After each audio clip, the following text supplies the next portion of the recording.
And that's just us. They ain't count out.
And we also have the trailer. Are you gonna show the trailer too?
not even like that.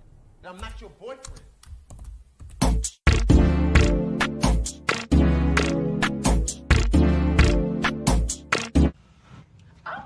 Oh, Chelsea. Okay.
Man, it's not even like that.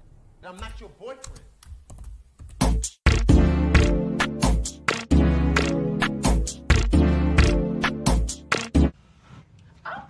Oh, Chelsea. Okay.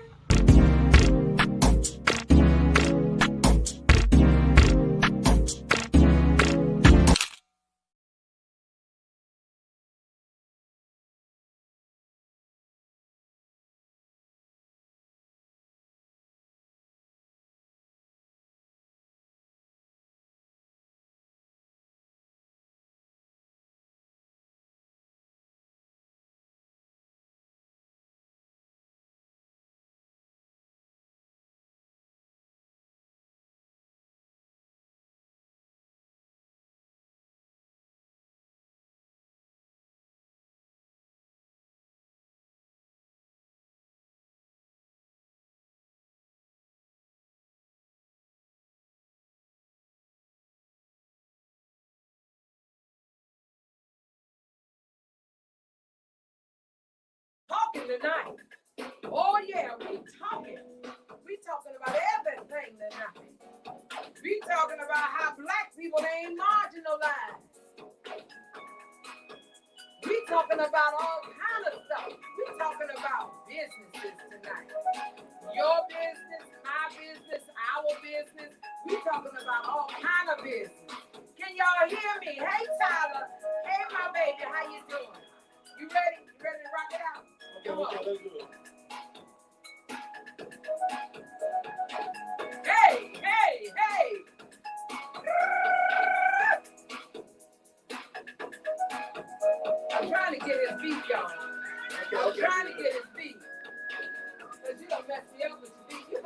practicing.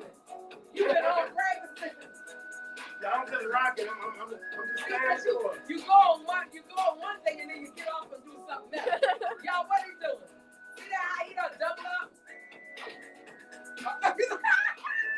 Look at JP. Look at JP, y'all. I'm following your lead, JP. I'm following your lead. Hey, Savannah, y'all, come on in. Come on in, babies. Like. Share. Y'all, we don't own the rights to none of this music. None of this music. Okay? Sony, let me tell you, I want y'all to know. Stop messing with us. Because we know we don't own the rights.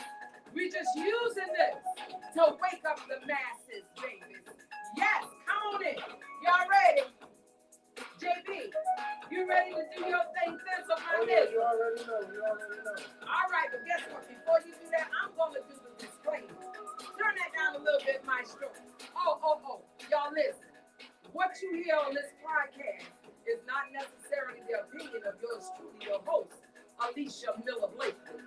It is the opinion of my guests. If you don't like what they say, by all means, don't go out in the community and spread negativity. Pick up the phone. Call us at 912-631-0731. I'm going to repeat that number. Turn that down a little bit because I want folks to call in.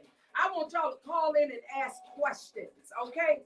912-631-0731. Call in, okay? And let's talk about it like adults. Don't go out there in the community and spread negativity. You might change the mind of the person who said what it was you didn't like, what they said, or they might just change your mind. With that being said, y'all, we about to get this thing started. Honey, we got a power-packed show for you tonight.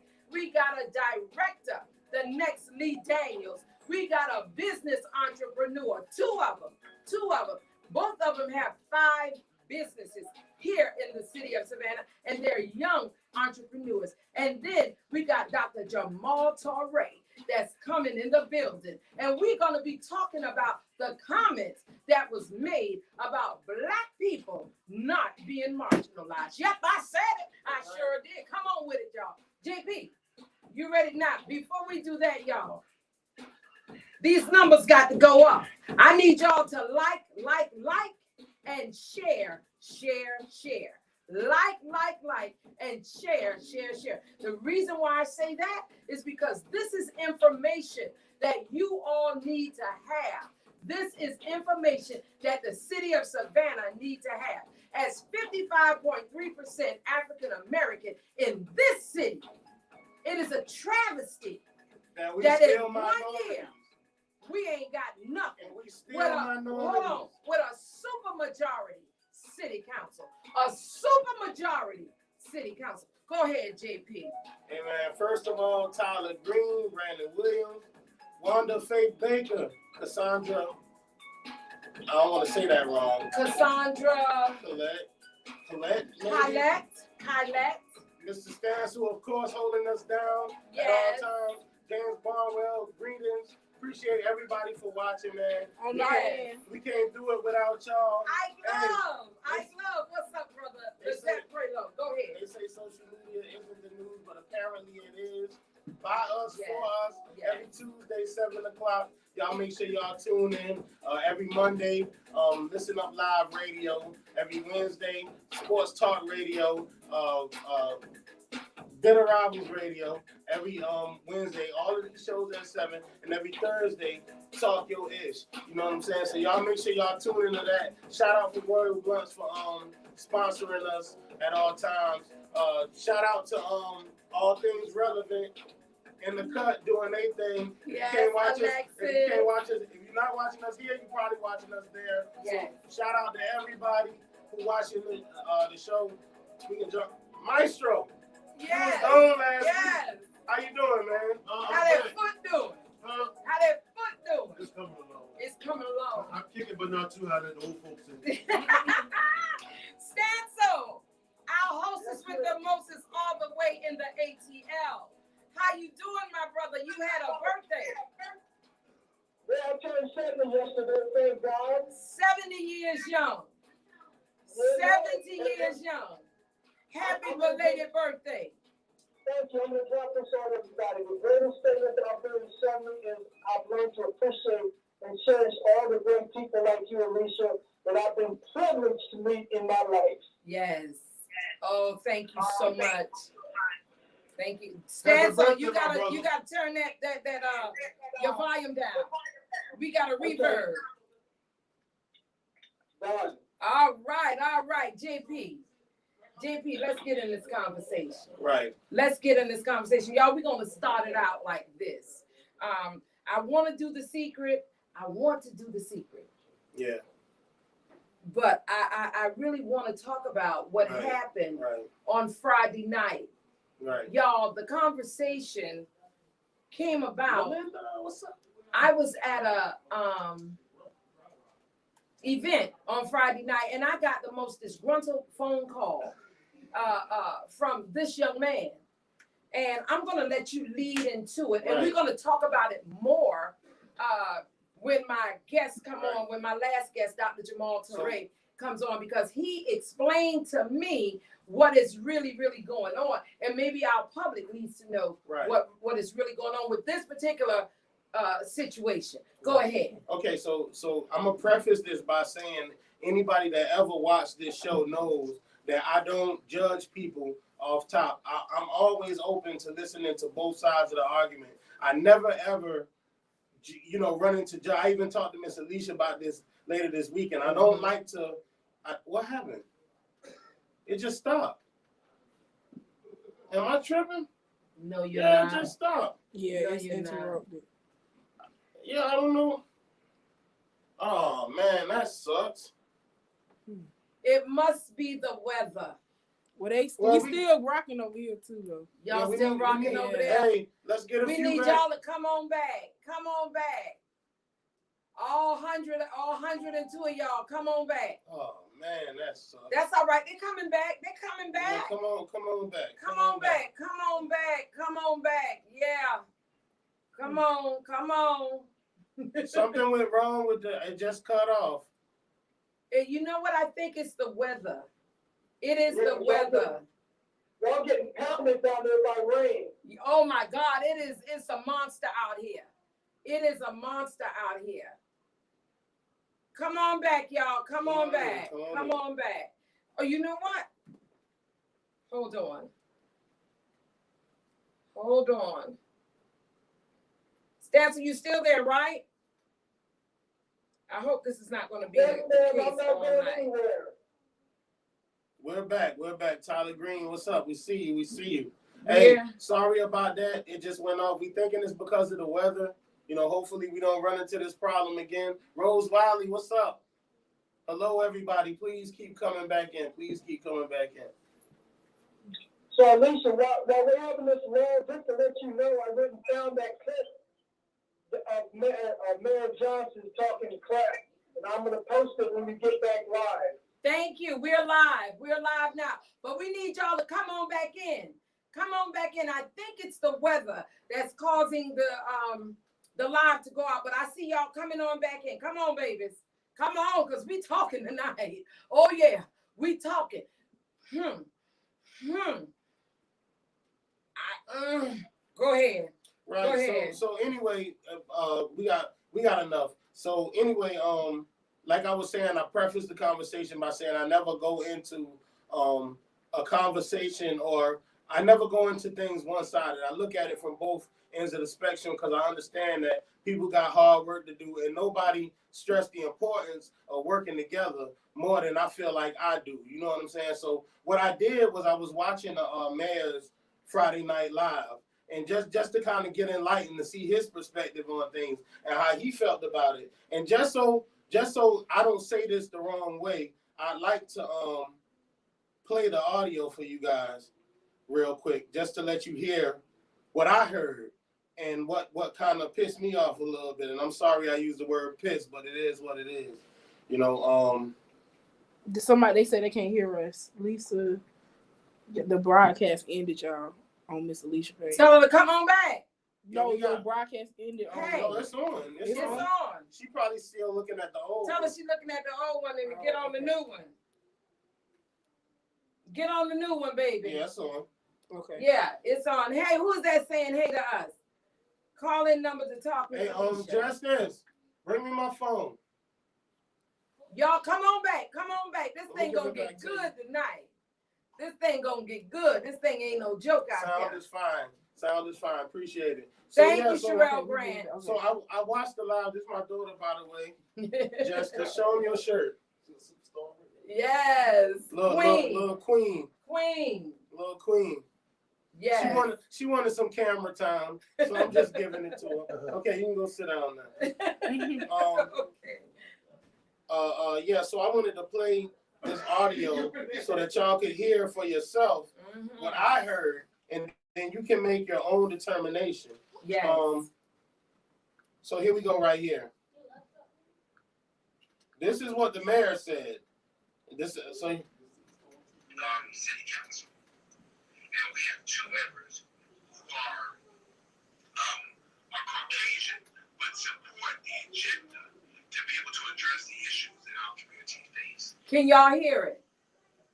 So what do we need a black people task force for? As a matter of fact, when you look at it, when you really look at it, when you really look at it, if we were going to look at task forces for people who are marginalized or for minority communities, in Savannah, the minority community would actually be white. And so I said, let's have a white task force. Y'all have a doggone thing. You know what? I got this. We're good. And no, you don't got this. You don't got this, and we ain't good. We're not good. Let's And- make that perfectly Okay, clear. so here's the thing that pissed me off about it, and I Stop wanted. saying piss me off. I'm sorry, that ticked me off about It it. felt good So to say piss me off.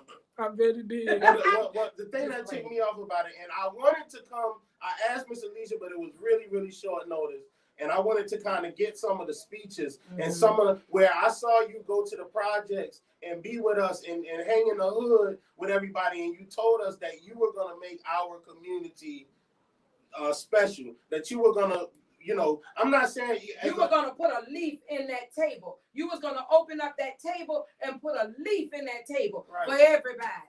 and not only that, when we were all doing the campaigning thing, I went out of my way to gather young men and young black men in the community, and we showed them what you was doing and how much we thought you cared about our community. So we went out and we voted for you. In numbers, we are the reason you are in office. No offense to the white people, Hispanics. None of their votes was not what put you in office. It was ours, and the numbers were overwhelming. They were staggering. That's why everybody in the alderman, city council, and the mayor were voted in my opinion, because of us. Because we wanted to see our communities grow and get better. But once you get in that seat, everything changed. And next time that I come, I'm gonna come with receipts, because I don't like to really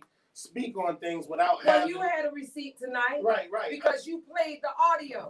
And what happened, y'all, was when this young man called me up and he said, I cannot believe what the mayor is saying. I said to him, what is he saying? He let me listen, and I said, send me that. Send me a screen recording of what he said. First and foremost, you don't sit up here and say that we are not marginalized as African Americans in this city. We are 55.3% of the population. We have no businesses. We have no power. The businesses that we got are hair salons, barbershops, car washes, minuscule businesses. We need bigger and better businesses. And guess what, y'all? We could have all of that with the stroke of a pen. Here in this city, on our city council, all it takes is five votes to do anything in this city. I was appalled at what he said. Oh, hold on. You Wait a got minute, this? because listen. Alicia, that link is in the feed for people if they didn't hear it clearly. I put that link off of your Facebook page for people to click on when the show is over. Right, Thank you. and listen, I just Mr. Is this Ruel Francis? Ruel Francis. I just got a different perspective and understanding of what he was conveying. And No. And listen, No. he said earlier, I watched the entire video. I didn't just watch, and I got more clips that I can play, you know, as far as like. Let me say this right here. The reason he said it, when you all want to know who the person was that asked him why we don't have a African American task force, I am the one that started the conversation. I am the one that asked him, since we have all of this, we have an LGBTQ task force, we even have a Hispanic task force, we have a disability task force, we have a housing task force, we have a racial equality task force, and we probably got other task forces. From my understanding, we're supposed to have 5 more task forces coming. So my question to him was, after I asked why we could only go to Atlanta for one day to speak to our legislators, who we would be able to communicate with them and bring stuff back to the city that we hadn't been getting in the past. I asked him, I said, well, let me ask you this here. We got a task force for everything and everybody. Why is it that we don't have a task force for African Americans? That individual said to me, we do have one. I said, we do? Who is it? He said, it's the city council. That's what he said in the video too. The city council? How in the heck could we have a task force using the city council when every time we try to vote for something that's going to benefit the African American community, it's voted down? It's voted down. Yes, I said it. Rockingham Farms came before us. A pass.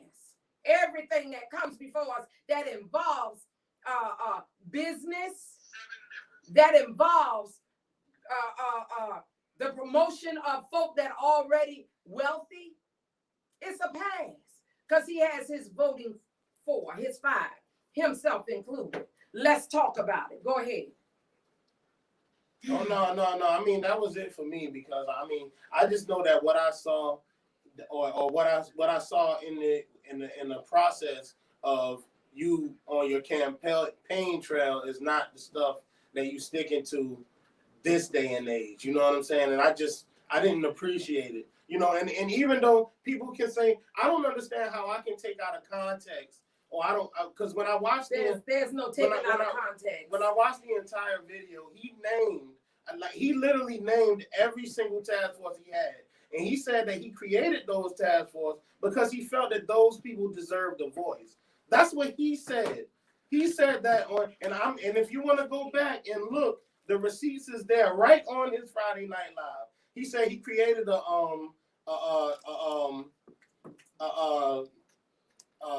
what do you call the Latino, for the Latino community. Hispanic. He said that they deserve a voice. The mental health deserve a voice. Who the hell need a voice more than just about anybody in the city? You know what I'm saying? Or in period, in the world, in the United States. Who is the most vulnerable in this city? Let me say this right here. Let me say this right here. A city is as strong as its weakest link. The weak link in this city, the most marginalized in this city, are the young Black men dying in our streets every day. Okay? The poor mother who's working on a job, paying $9 and $10 an hour, and she got to work 3 and 4 jobs just to make sure she got a place, a roof over her head for her babies. Okay? The homeless, the disenfranchised. Come on now. And the majority African American. And then, you know, let me say this, to me, I'm not African American. I'm a foundational Black American. We indigenous to this land. That's to me the maestro said. Like I told you, I don't care. You know what I'm saying? He was an alderman for 12 years over there. 16 years. He did nothing then. And just like he's doing nothing now. See, we got a lot of Judas among us. And how you ever said, yeah, that's right, I said it. He's a Judas. Him, him and the other one that looked like Lori Lightfoot, the mayor of Chicago, one of them other city council members.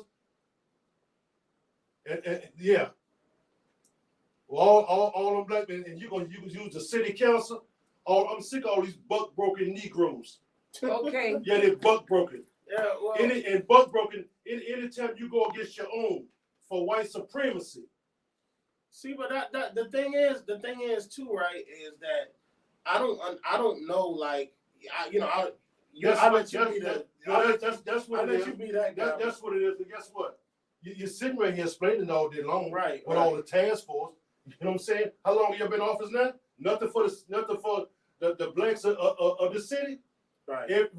You think you see all this building going on around town? Where we at in it?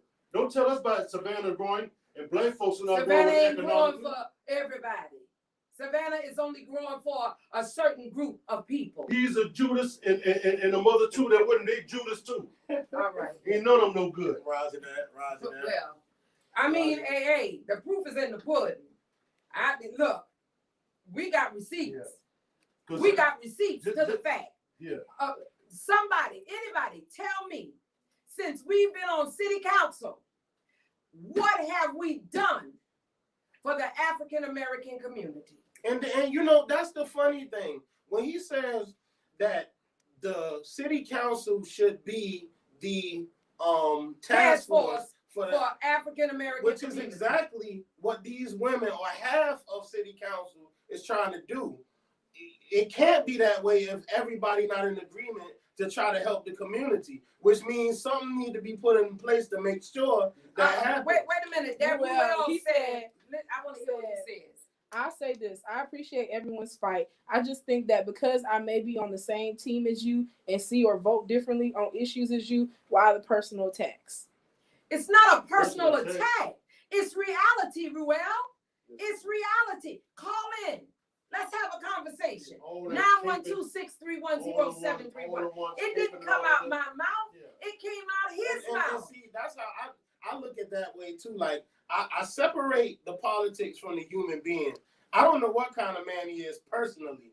I'm talking about what. But you know what he said when he Right. came to your community. Right. And he said he's going to open up the table. He's going to put a leaf in there for everybody to sit at that table, for everybody to eat. And lately, that has not been the case. A whole year and some months has gone by. We have not done anything for poor, impoverished communities. And if we have, somebody tell me what. And the only way we can do it is at a stroke of the pen. First of all, let me say this right here. Hold on, Maestro. Our job as elected officials is not to pass out Happy Meals. Thank you. Our job as elected officials is to write policy, to change ordinances, to make our living here in Savannah fair and equitable. That is our job as elected officials. Okay, he said. Can I say this here? What was the one you said that troll that just He just commented again. He said, He said when you call or refer to someone as a sellout or Uncle Tom, I'm sorry, that is a personal attack. That's a troll. That's a troll. Let me tell you something. Let me say this. Let me say this. That's a troll. Let me tell you something. Since he want to call in and make comments, where were you at when they're attacking these sisters? Don't comment on this right here when it's concerning our people. Don't make calls or try to comment when it comes down to us. And me, the maestro, I don't have time to sit around and dilly-dally or pity-pat when it comes to our people, because we're the ones that's suffering and catching it. Right. So for me, I speak for me. When it comes down to politics, that's what it is. Yeah. And like I said, I'll say it again. It ain't politics, it's politics. Okay, like I said again, he's a Judas among. We got a lot of them among us. He's a Judas among us. Okay. Him and the mother too. They were passing out Happy Meals over the Waters Avenue. Right. Yeah. And I I'm don't need no saying, damn Happy well, Meals. I'm just saying, like, I understand Mr. Ruel. He commented again. Okay, because I disagree. He's not a troll. No. He's a real person. Exactly. And we value his opinion. That's what we call him When they comment like that, that's what we call them. We call them Yeah, trolls. but But no, he's I don't. not a troll. Yeah, that's He's a real person. that's the No. thing. You see, I understand Mr. Ruel, what he's saying, and I have to. I'm not trying to argue against you. All I'm saying is like, I don't agree with Mayor Johnson's politics. I have no problem with him as a man. I want to make that very Definitely. clear because Yes. I would not appreciate anybody, coming at me like that. You feel me? If somebody told me like, hey, you this, you that, MF for this, the MF for that, sucker this, that, and the third, I Okay. wouldn't like it. So I'll take listen, that. I If you calling me that, okay. So if listen, I'm standing for the right thing. so Mr. Ruel, Well, basically, yeah. I'm saying. When he said that about them sisters on city council, when that white man said that, yeah, where was what the name, Ruel, whatever his name is, where was he at then? Yeah, see that once again, it's up to us to protect y'all. Right, Yes, right. That's yes. something, and I don't sit here and first. No, let me clear this up, brother. Let me clear this up. Because first of all, me and you not arguing. Right. We getting understanding. Right. That's not the problem. We want to sit right here and keep trying to be nice about it. Let me tell you something. Ain't nobody been nice to us for 466 years. That's a You fact. know what I'm saying? And we look at all this building and everything going on around here. We can't even get a job. Yeah. Black folk can't even But get a job. I like for the We got time for conversation. that. See, But, I like, but you know what? I understand what Ruel is saying. yeah, no, He want us to be politically correct, but that ain't what we do. but that we can't be Right, politically right. correct. And all I'm saying is Tell them to be politically and all I'm correct. saying is leave the door open for the conversation. Right. That's Yes. it. Like if everybody get you wrong, the conversation will never ever get anywhere, right? Exactly. So in my opinion, I'm not saying you can feel and you entitled to say and feel whatever the hell you want because that's what Maestro do. So my apologies, whatever the heck you want. Okay, Thank you. but he can say what he wants because this is what Maestro been doing. That's what he here for. He bring that balance to us. So I hope Mr. Ruel, you shouldn't feel offended by that He because said, I'm sorry, can you refresh my memory? Because honestly, I've seen nastiness on both sides. that's the point I'm making. And as long as the nastiness is on both sides,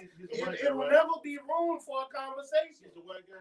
No, he's not. He's a black guy. Black. He's a black guy. He's a young black guy. Oh, you a black guy? Yeah. Yeah, but hey, shout out Ruel, shout out to you. Yes. Because, see,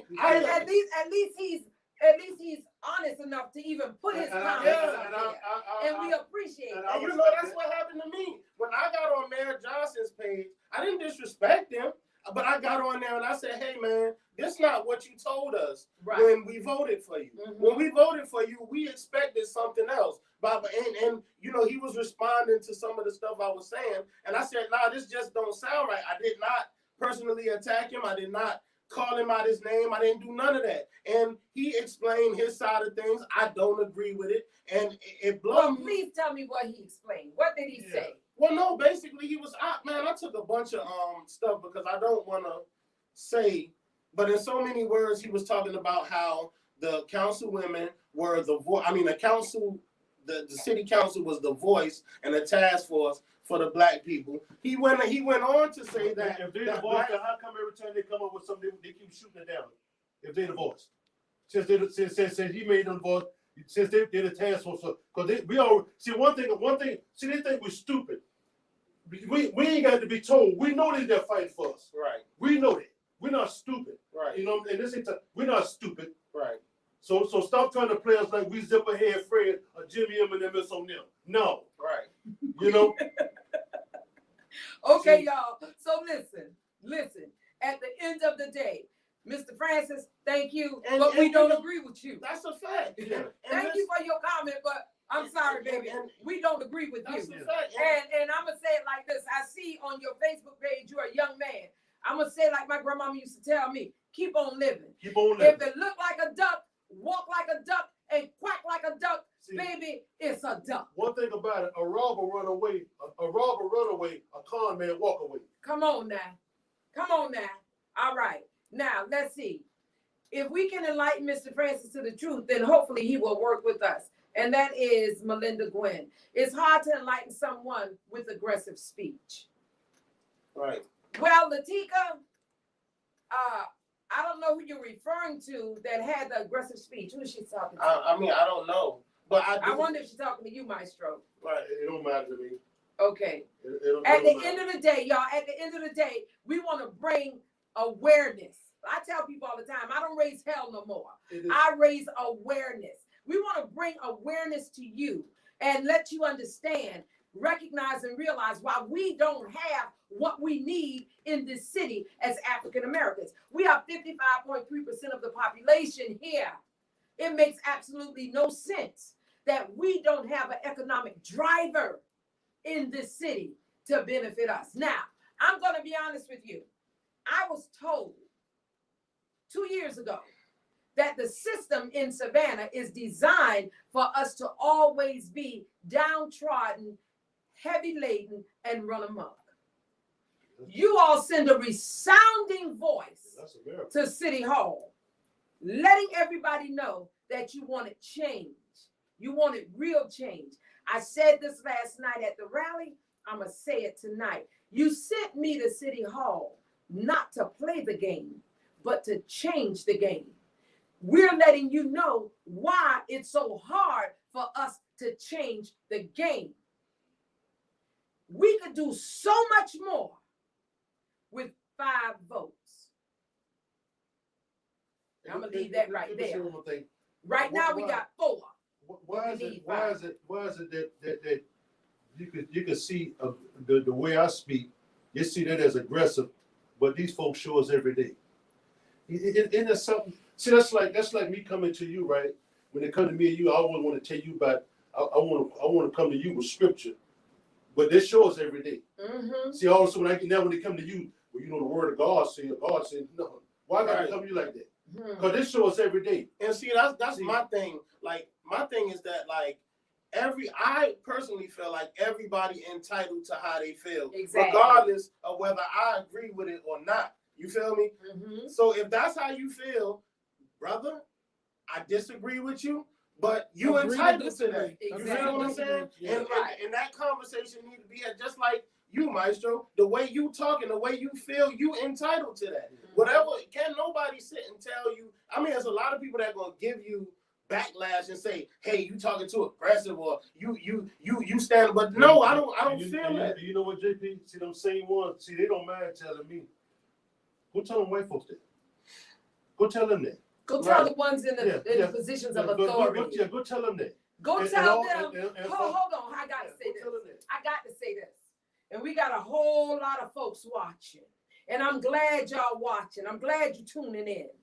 I gotta say this. It's getting deep, man. On council, we have individuals that's making $85,650. Down to the right penny, right? To the penny, y'all. We have folk that have been in positions longer than this particular person that's making, well, I'm going to say our chief of staff, because everything I'm telling you is public knowledge. It's public record. All you got to do is ask for an open records request, and you'll get the amount of everybody's salary in the city. Okay? The conversation that we just had is changing the conversation in the comments. Yeah. You can see how the people is interacting with each other, and now they saying, "Hey, I love you. You know what I'm saying? Mm-hmm. You my partner. Let's talk about this. Let's agree to disagree, and move forward." Right. The thing is that if we really love this city, if every city council member, and I love each and every one of you, I was there with y'all through the campaign, through the whole campaign thing. So I love everybody, including Mr. Johnson. However, we did everything we sat and agreed on and plotted together, because I was here through it all. We not sticking to it. It's divided. You know what I'm saying? But wait a minute. I got to say this. Let me finish my statement. Yeah. Okay, we got folks that's in city council. That's not city council. I'm sorry. City council, we the brokest ones in the whole goddamn city. Okay, our annual salary is $25,000. But that doesn't matter because we're blessed. I got to say that. We're blessed. God has blessed us immensely. I ain't going to go hungry. All right? My light's going to be on. Everything I need, he provides. But when you got people that have been working with our city for years, and then you got folk that come in and they getting a whole lot more than the person that has shown you already who they are, it's a problem. Right. It's a problem, okay? When you got folk that have been on our police force, better education, better time in service, much more experience. Come on now. And then you got somebody that came in, they ain't got half of what you got, but they're making way more than you. It's a problem, okay? When you got folk that have been promoted,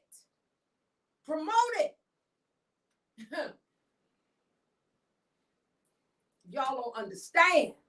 Can I ask you a question? I wanted to ask a question because you're in city council. If everybody's goal, right, is to, do you think that everybody's genuine goal is to try to make the city and the black community and the city better? I can't say I think it is because they show us every time. Right. We're shown every time. You know where my heart is. I ain't gonna change. Because I don't. Before I sell out, I'll get the hell out. Let me see. You know where Keisha Gibson Carter's heart is. Bernetta Lanier. Y'all not in question. Y'all are not in question. I can't speak for nobody else because other folk don't. When we ask for certain things like the fairground, y'all, let me say this right here. The fairgrounds, I'm going to say it, I'm going to continue to say it. If we get a sound stage on the fairgrounds, that will allow individuals to make money. I'm talking anywhere from $50, $70, $80, $100,000 a year. Okay?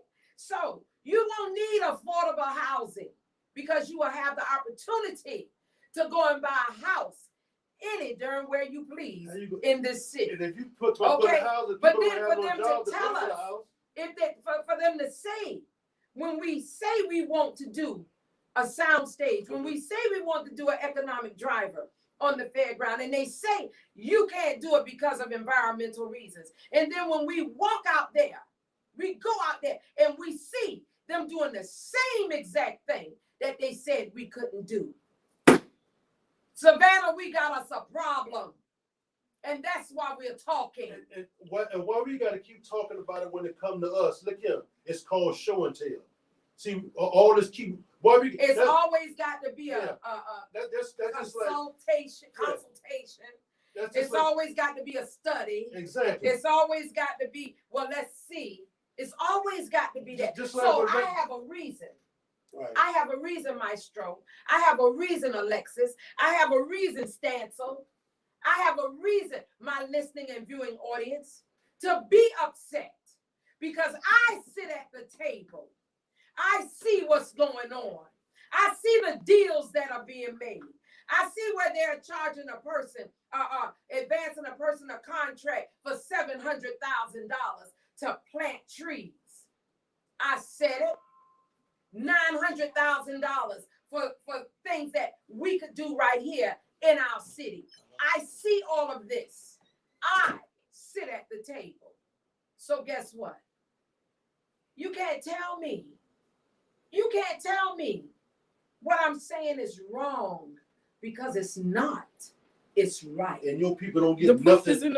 And all these big contracts, all these big contracts being passed out. Just like I say, when it come to us, they want to study reparations, but we watch everybody else get reparations. Come on. It's always a study. Why is it always got to be talked about and studied when it come to us? Y'all, with that being said, we got the man in the building tonight. They didn't have to study slavery. No, they didn't. We got the man in the building tonight that's going to explain to us why these things happen. We need to get to some of our guests anyway. Yes, y'all, we have 4 guests tonight. But the guest that's going to explain all of this, he's coming after we talk to our guests. And I'm so glad that y'all have tuned in. All right, stick around. I don't want y'all to leave. I want y'all to stay because you're going to learn some good stuff. You're going to hear from the next Lee Daniels. You're going to hear from the next who give me a black person that's an entrepreneur that's moving and shaking. Jay-Z. You're gonna hear from the next who? Tracy Ellis Ross. Tracy Ellis Ross. We're gonna hear from our young entrepreneurial spirits in the building tonight. And the first one I'm gonna call, I can't remember, Miss Perry. Yep, Miss Perry. Miss Perry. Hey, Miss Perry. I'm gonna let y'all do y'all thing. Come on. Maestro, give me some music, baby. Give me some music. Y'all want I some need music? some of that old school music. I need some of that old school music. Y'all, we ain't gonna be here all night. It's Yeah, yes. 8:05. Yeah, we gonna be here all night, y'all. We Y'all gonna guys be ready here to all come. night. Get some And popcorn. let me straighten this out. Hurry up. Turn that down a little bit. Turn that down a little bit. I ain't angry with the mayor. Let me say that. I just want him to do the right thing. I ain't angry with nobody on city council. I just want them to do the right thing. Do what they said they were going to do. By the people and for the people. And not just a select group of people, but for all people. Everybody got Bam, baby. Yeah, Yeah, all I gotta said it. eat. It's not right that they leaving us off the Yeah, table. All We right. gotta eat Come too. on, Miss Perry, Miss Perry.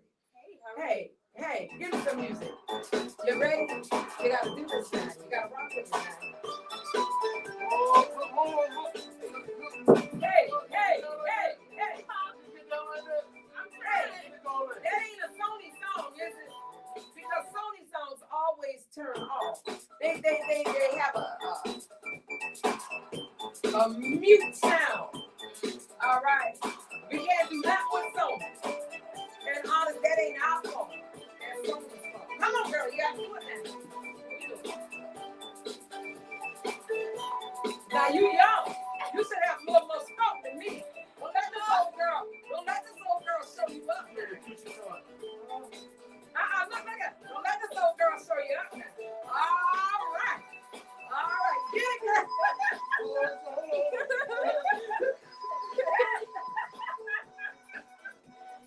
All right, let's do this. Oh, she did the hand on you. She did the hand on you. How you doing? Do it again. How you do the hand?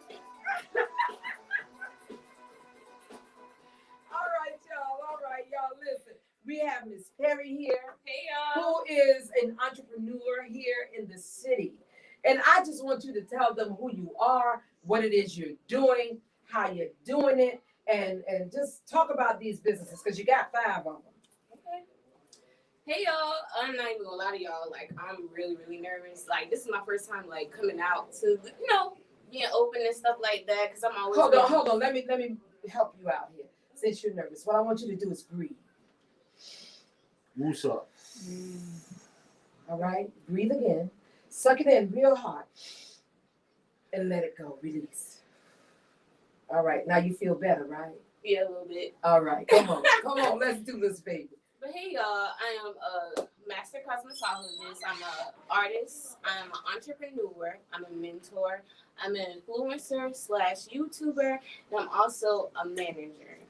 Yeah, I do a lot. Yes, you do. Okay, You know what? She just realized she does a lot. You do a lot. Yeah. That's more than 5 things. Yeah. Oh my gosh. And what is the name of your businesses? What, Well, my brand itself is Perry Collection LLC, but I have multiple businesses. Perry Collection LLC is like my main brand, like who I am, who people know me as, and stuff like that. They're like, oh, there go Miss Perry Collection. There go Perry Collection. Okay, so when they say Perry Collection, what does the collection consist of? My collection consists of everything. Like, you can really call me a Walmart if you really want to, because I be having vacuum cleaners, I be having AirPods, I be having clothes, I be having hair, I be having education, all types of stuff. Where's your business located? It's Or is it home based? It's home based right now, but right now I'm working on it. Me and my dad, we're looking for a building so I can be able to provide to my community a little bit better. Okay, and where do you look for this? Where do you want this building to be? In the heart of my city, mostly where I really wanted to be where I was raised, which is like on the east side of Savannah. I was hoping to get a building that's over there, but we're gonna work it out. But most likely in the heart of Savannah. In the heart of Savannah. So anybody that's listening, if you know where there's a building where she can actually put her business? Liquidate, where I can liquidate, host classes, host events, all type of things. Mhm. You can help me out. Please, please, please DM me at Miss Perry _ Collections. Miss Miss, Perry. I said it wrong, y'all. I said it wrong. Miss _ Perry. Miss Collections. _ Perry Collections. How long have you been in business? I've been in business since 2015. Actually. Oh, you're a new business owner. Yeah. Okay. I'm new. Okay. Yeah, and I forgot to mention that I also flip pallets as well. Flip pallets. Yeah, have you ever heard of flip pallets? Of course. Okay. Yeah, well, you get all the you get a pallet, and it has all kind of great things in it. Mhm. And there's a place over on 37th and Price. Right there, yeah. 37th and Price. Yes, yeah, right there. Savannah Liquidation. I met those guys. They got a dog over there that looks like the dog that's on the pork and beans, the band camp. What is He's it? so big, but he's cute. He's a beautiful dog. Is Yeah, it a he golden is. retriever? A golden retriever. Oh, yes. Yeah, but those guys, they started Savannah Liquidation, and I am so impressed. They do it big time in Atlanta, where an individual can go through the stores, Walmart, Target, all of those stores. They have items that people have returned or things that they don't use anymore are canceled out, and they just Walmart, Target, all your major stores, they turn around and sell this stuff for little. Amazon.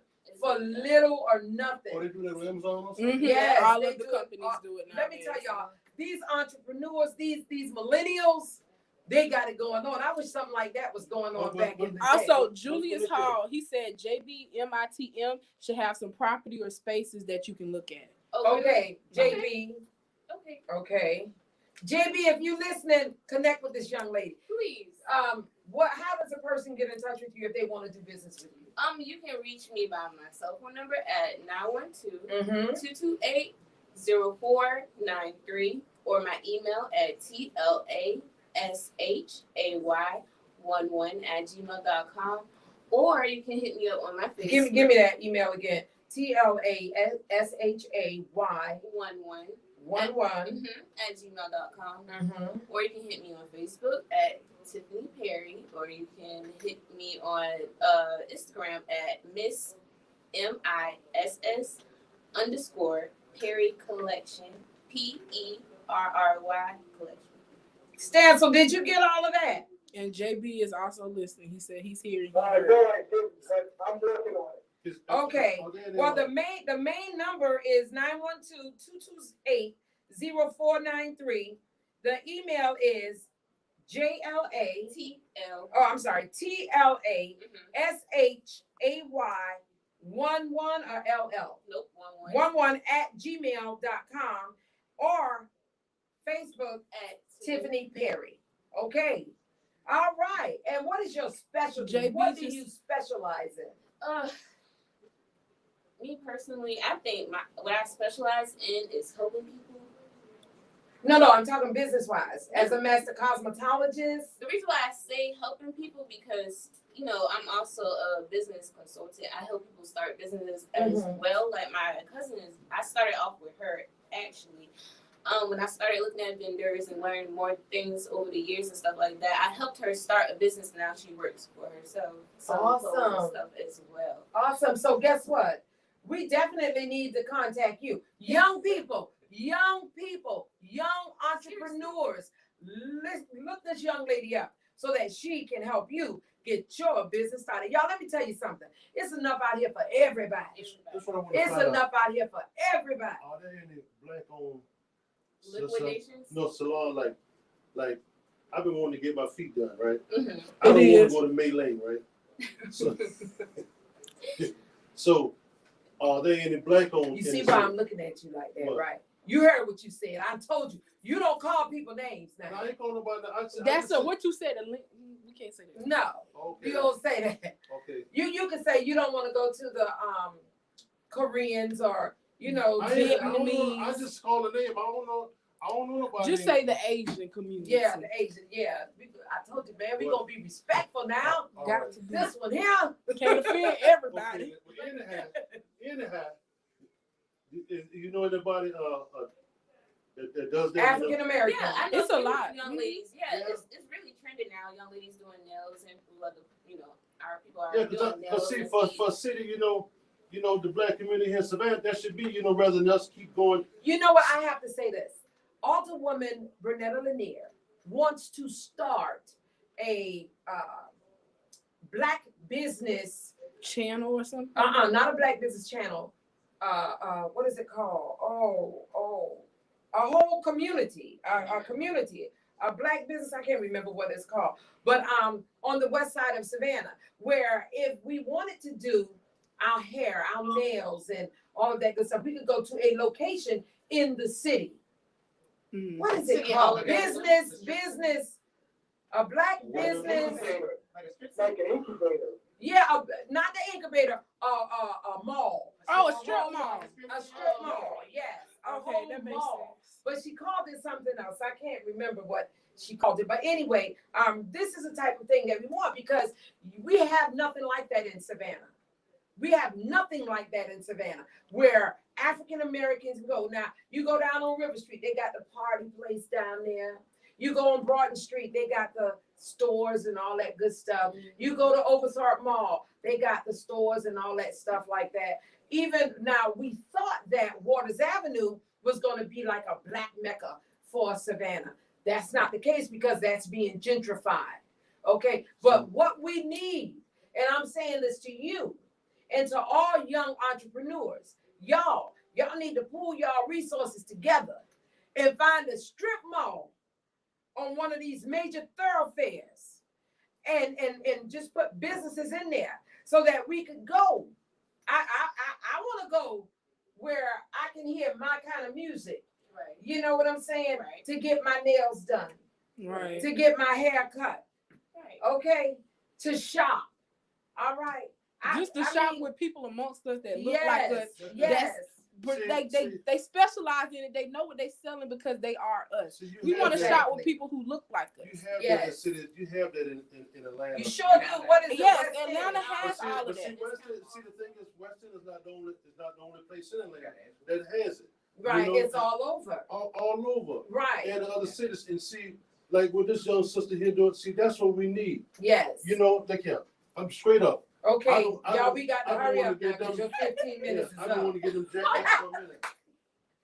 But yeah, y'all, I just want y'all to know that if y'all need help with y'all businesses, if you need help with anything, I'm always open. I'm Yes. getting ready to, I really, really, really, really want to start a liquidation warehouse for Mhm. my community. So if you guys, like y'all said earlier, y'all know any location, anything, please let me know. JB, she already done told you, so you make sure. JB said he was late to the conversation. Just inbox him on Facebook and I can give that to you once the show is Yes. over, if you Okay. want to stick around. Thank you so much. That's what I welcome. Thank see. you. Now, let me It ask feels you. good when Are we you still help nervous? one another. It does. I Yeah. like this. I Yeah, love you this. supposed to say no. And this is what like we You ain't nervous. Because all of us Who made you deserve to nervous? eat too. We gotta all help each other. At the That's table, Good. instead of Because I don't waiting wanna to get at make the you table, we nervous. can I make want our you to own feel table good where we can when you come in collectively here put and our talk stuff to me. together and have a feast. That's what it's about. Oh, y'all, let me say this as well. On Saturday, this Saturday, Hudson Hill community, we're doing the Weeping Times Festival. Y'all, we need y'all to be there. Free food, free drinks, just celebrating our ancestors. I have to tell you this. March 1860, I want to say 62. Bernetta, if you're looking, correct me if I'm wrong. Almost 500 slaves were sold in the city of Savannah, Georgia.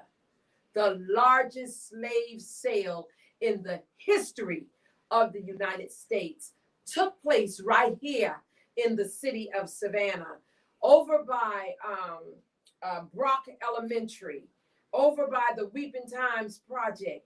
They said that the skies opened and it rained profusely, just like it's raining right now.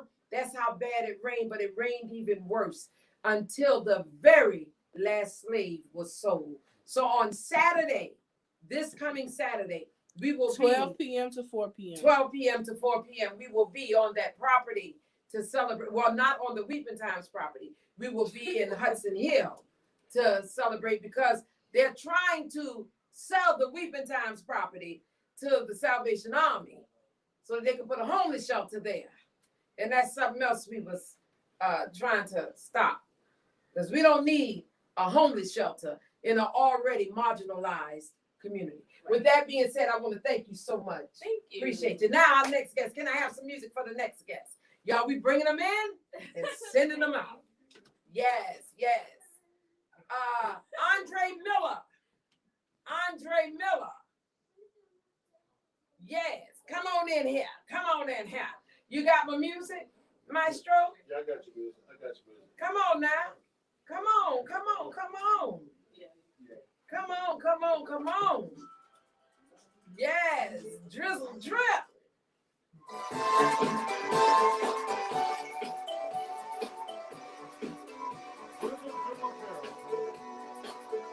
like this.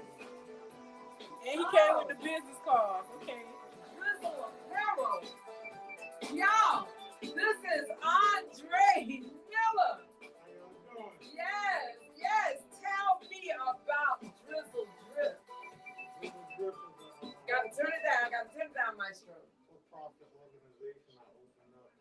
You gotta speak louder now. Now, look here. You know doggone well I got a big mouth. And you know we come from a family with a big mouth. Yes. Y'all, I gotta say, this is my baby brother. Yes, he been a businessman all his doggone life. He always, baby, when you talking about a hustle, he got a good hustle. You know what? I guess, Dre, that's all us saying. Oh, yeah. Huh? Oh, yeah. That's it. It's in the bloodline, ain't it? It's in the bloodline. Yeah, baby.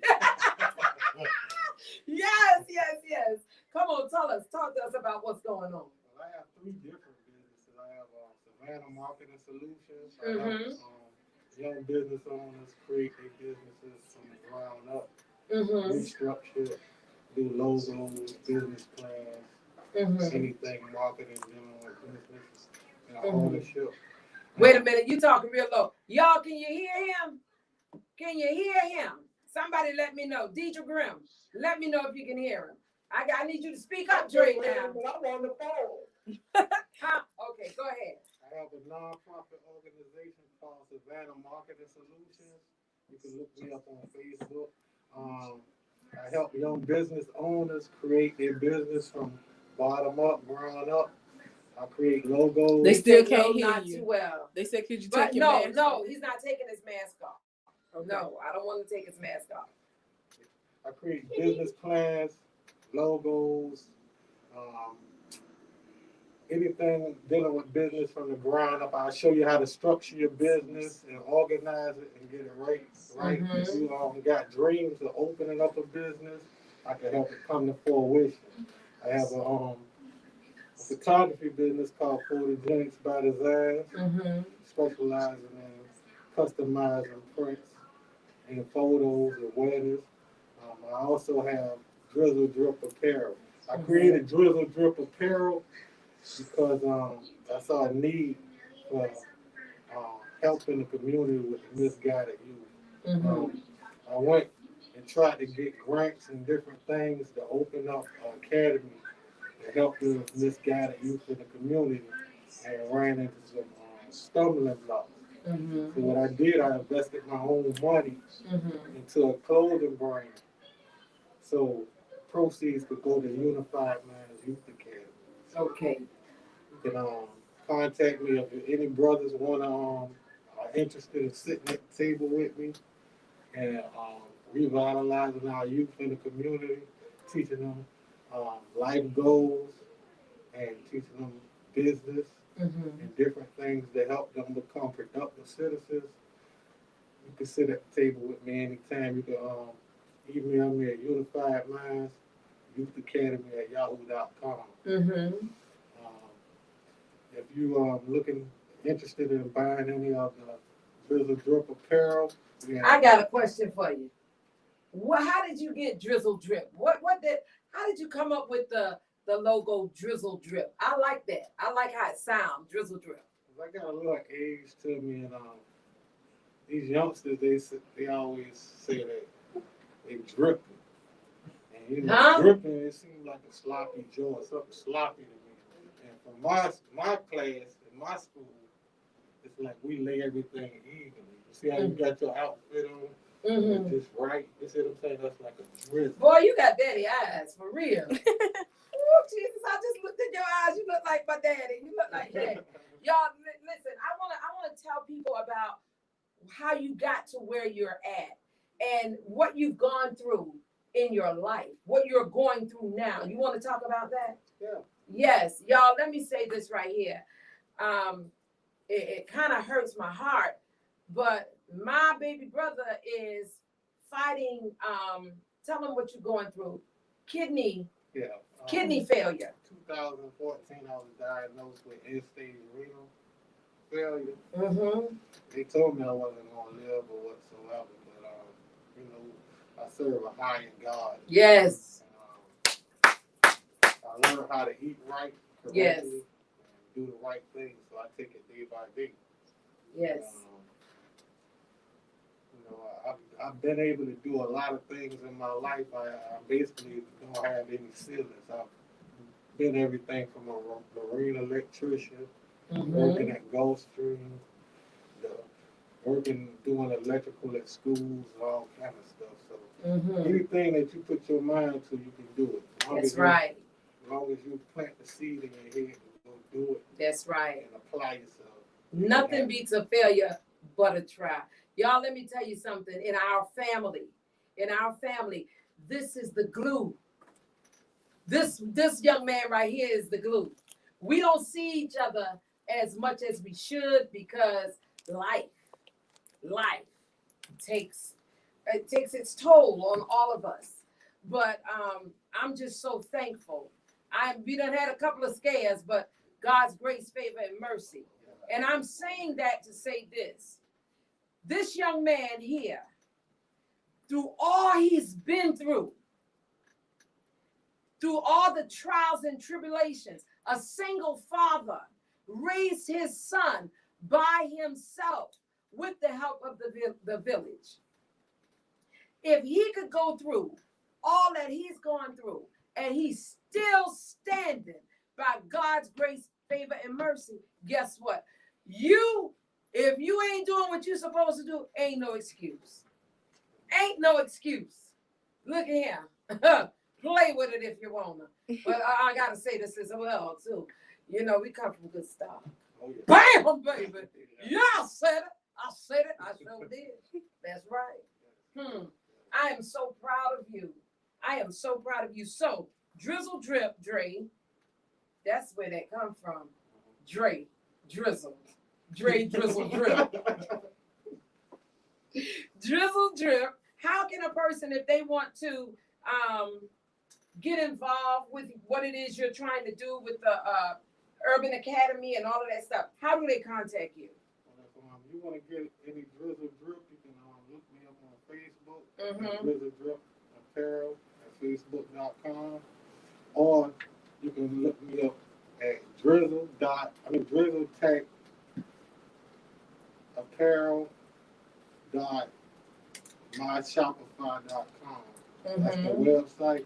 Or you can email me at unifiedminds@yahoo.com. Or you can look us up at Drizzle Drip. unifiedminds@yahoo.com. Okay, y'all, guess what? The sale for our ancestors was March 2nd. What is today? March 2nd. Today is March 2nd. Oh! I don't like that. Y'all, did y'all get that? Stancil, please Google what day did the Weeping Times take place, because I want to make sure I'm saying what I'm saying correctly. Please Google. It is March 2nd because I already posted it, but I'll tell you what day of the week in a minute. No, I just want to make sure it was March 2nd. And March 3rd. 2 days, y'all. 2 days, y'all. Listen, today is the day. 1859. Today, do y'all see this? Oh, oh. That's something, ain't it? Today is the day that they sold over 500 slaves. I was wondering, why is it raining so? Y'all remember yesterday, it was hot. It was beautiful. I mean, it was like a summer day. And then all of a sudden, You just woke up. all of a sudden, Raining. look at here. Oh my God. Oh my God. Hey, hey, hey. All right, y'all. I'm sorry. Phone number. 912-509-3840. 3840. 912-509-3840. Yes. Y'all, I just want to say, Andre, you know I love you. I love you too. Oh boy, that's all right, boy. Oh my gosh. And guess what? Dominic was to the house Sunday. He took my truck. He didn't even call me back and tell me if the truck right or not. Dominic. Dominic, yes. Well, y'all, I want to say this to our family. Look, we love you. God bless you. Okay. And you know what we need to do? We need to pick up the phone more often. Okay, one other thing. Go ahead. To all the young Black African American brothers out there, in order to make a change, we're going to have to stick behind our women and men that's in the political seat. We can always complain about change, but we have to get out and initiate change ourselves. That's right. So when you're thinking about change and we're looking to point the finger, look at yourself. That's right. And think what you can do. That's right. Look at the man or the woman in the mirror. Ain't Michael Jackson got that song? Yeah. Don't play that because that's Sony. And they'll cut us out. You know you ain't gonna play that. You know Michael on the song. We had that problem before. Yes. And Yes. You know what they did with us. Yes. Y'all remember this day, March 2nd. March 2nd, today and tomorrow. It rained profusely. Baby, I love you. Love you too. God bless you. God bless you. All right. You heard about your nephew. Oh, just call me. We'll talk, child. We'll talk, y'all. You know how we do. You know how we do. All right. All right. I went on to get my shirt now. Hold on. I need a what you call this right here? What size? Extra large. I need an extra large because this might not fit. No, this is a large. I need a large. How much? Ooh, how much is a Drizzle shirt? The Drizzle shirt 25. That's you. Boy, you know I'm gonna give you $25. Let me give you this. See how we don't play. Let me tell you how we don't play. Doggone it, business is business. At the end of the day, we gotta support. Oh, you're and I need Miss Perry's Cash App. Cash App. Zion Miller. Mm-hmm. At Cash App, that ain't no. What's your Cash App number? It's 509-35. What's your phone number? 509-3840. Man, get it. No, Cash App start with the $. How does it work? Maestro, you talk all that trash and you don't know how to Cash App work. I ain't even fooling with you. I ain't for that. You ain't for that. That's your Cash App. Okay, the $. $. Y'all, if you want to order a shirt and you want to pay through Cash App, it's $. Zion Miller 912. 912. All right, I'm about to Cash App you $25. All right, thank you. Because guess what? You will not be in the family telling everybody she gave me that shirt and they ain't give me my money. I'm just playing, y'all. I'm just playing. All right, I love you, baby. Love you. And y'all listen, keep my baby brother in prayer. Keep him in prayer. We thanking and praising God that he's here with us because it could have been a time when he wasn't. So, and he is what I call a walking miracle. All of us, we've all experienced something in our lives. And I'm talking my father's children, trials and tribulations that we've come through. But, you know, like I say all the time, we come from good stock because guess what, babies? We still stand. Bam. Yeah, I said that, didn't I? I sure did. Come on in. My next guest. Hold on. Let me Cash App you this money. Maestro, can we give my next guest some music? Yeah, I'm gonna give him some music. Goodness. Yeah, I'm gonna give my brother some music, huh?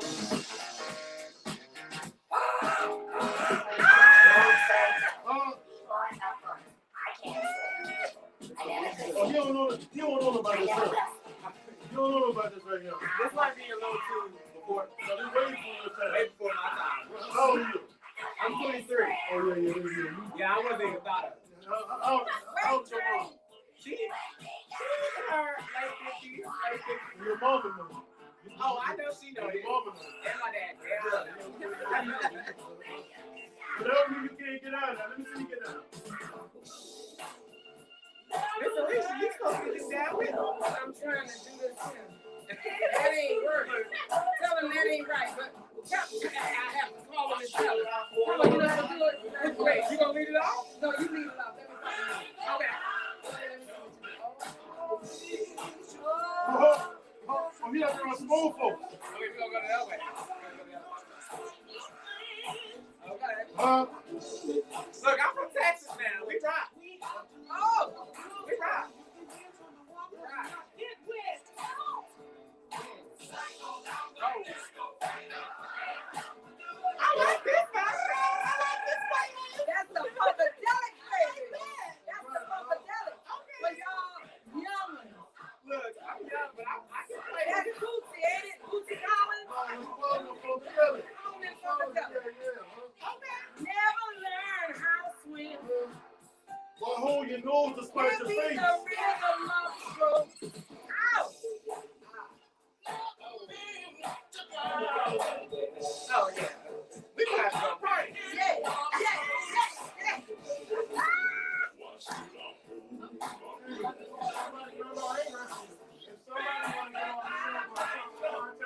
Yes. Contact me, however.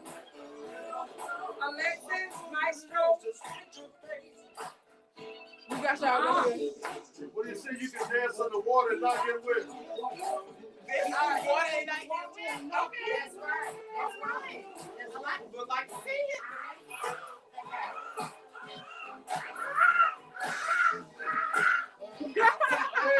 Hey, sis, look here. That's the house party. Yes, Lord.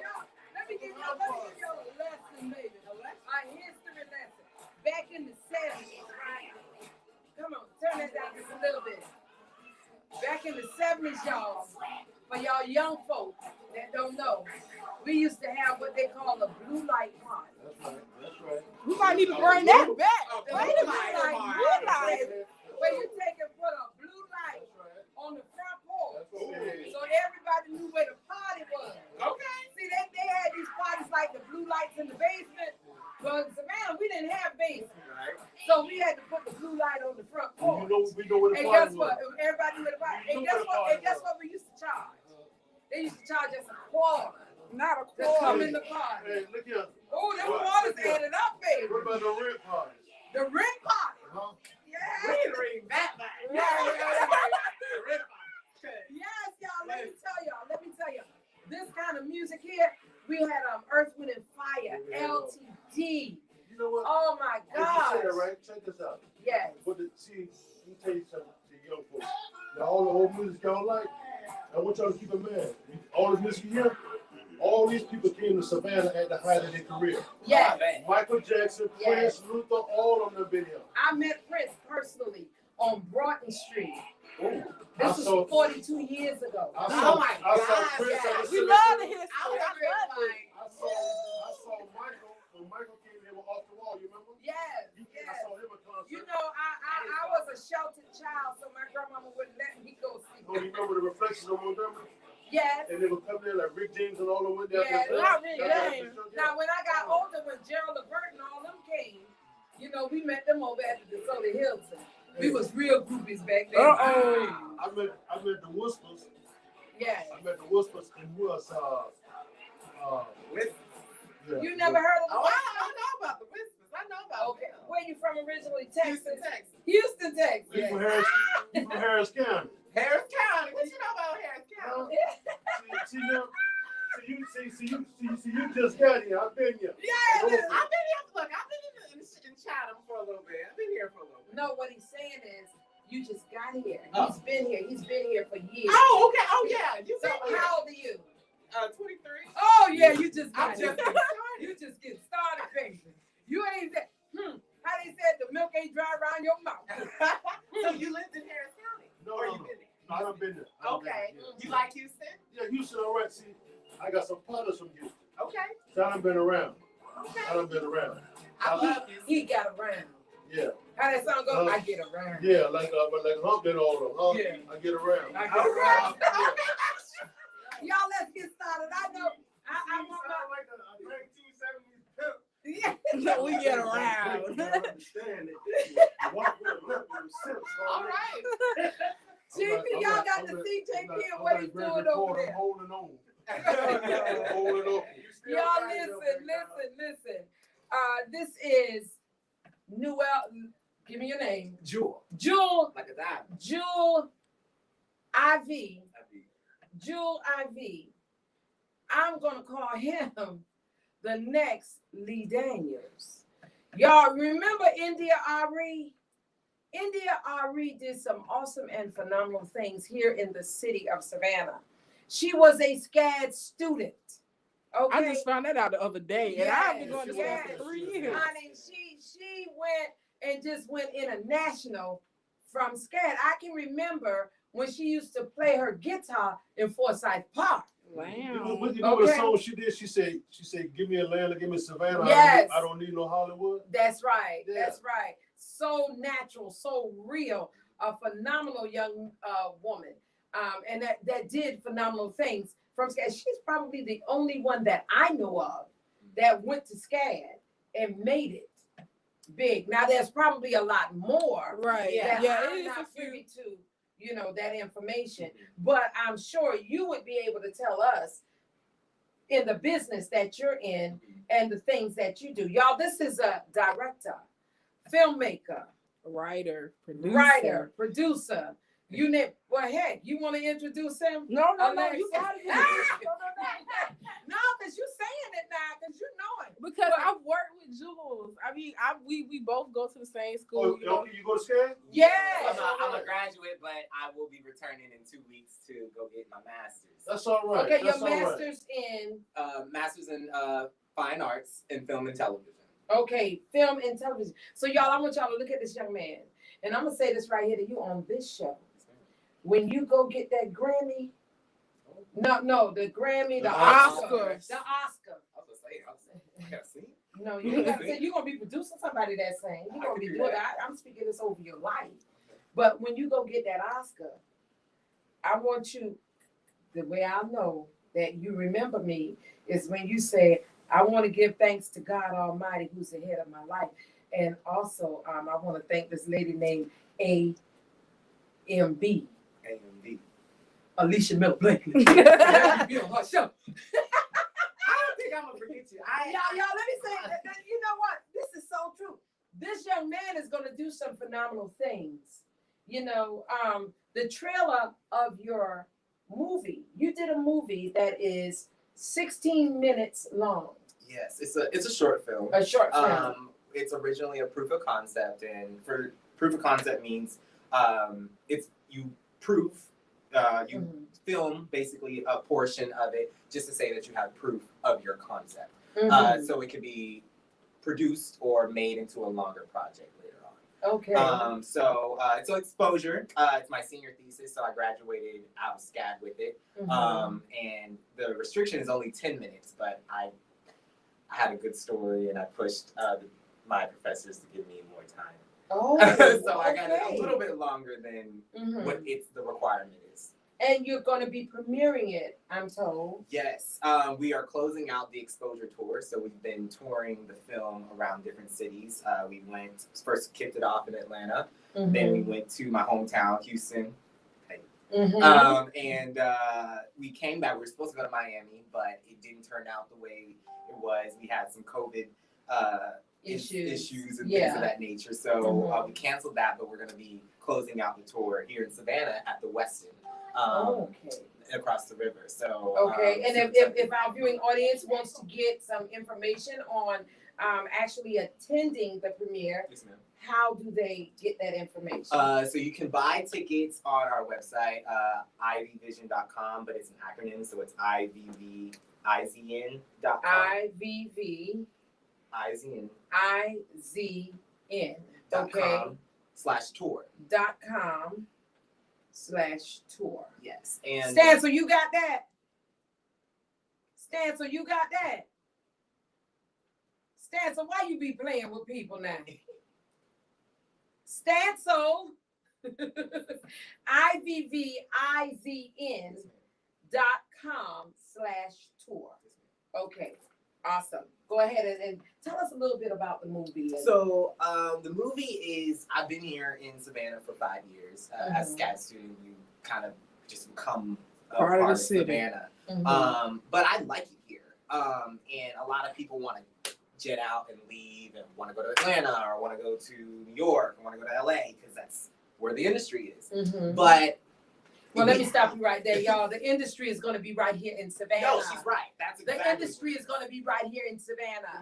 The sound stages and all of that stuff that we're trying to get at the fairgrounds is going to be right here in Savannah. Now, Georgia Tech. Yes. Georgia Tech, when they realized that they couldn't get, and I'm not saying Georgia Tech, but the powers that be, realized that there was going to be a fight against them getting the fairgrounds, they said, well, we're going to use the Georgia Tech campus and put a sound stage there. Film industry. Okay? That just let y'all know. You better pay attention. Go ahead, Maestro. What made you choose SCAD? Now let me ask you one more thing. Is SCAD, what is SCAD for in being for the top art schools? What is SCAD what, number 1, number 2, number 3? No. SCAD is number 11. Yeah. On the best art schools in. Oh, so they're way up there. In America, yes. They're up there. Oh, wow. But when it comes to film and television, they rank. I think they're still in the top 10. But when I chose SCAD for was I got accepted to like UT Austin, which is University of Texas, Austin. I got accepted to University of California, Los Angeles. So it wasn't like there weren't any competing schools.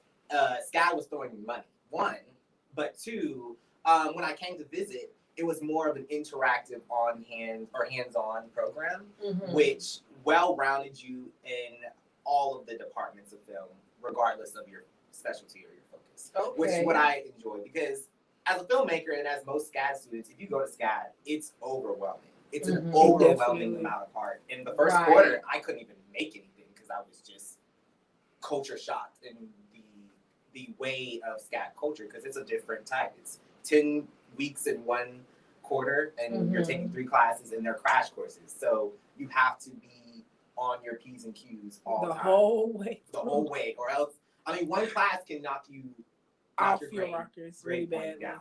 It's that crucial. Wow. Wow. So you got to be prepared. You got to be prepared. It's not an easy role No. at Savannah College of Arts and Design. Especially for Black for people. African Americans. And that's why I made Exposure. Exposure was not actually my thesis. It was not going to, I vaulted it. I wrote it in 2018, vaulted it. My professor was like, oh, this is good. This is going to be your thesis. And I was like, nah, I want something else. I had written a whole nother pilot, wanted to get that off the rip, and God had other plans for it to. That's right. That's right.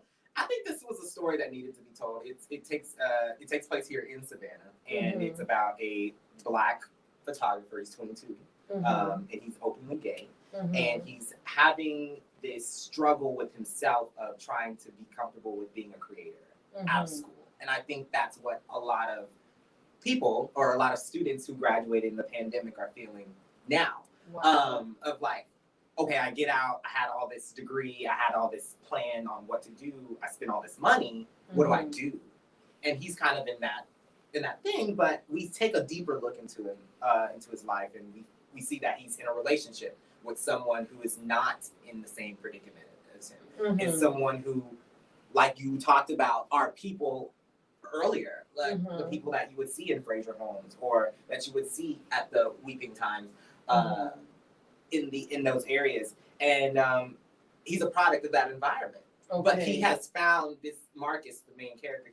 They found an attraction to each other, and they've been hanging out and doing things. But with the emotional attraction comes friction, of course. Right.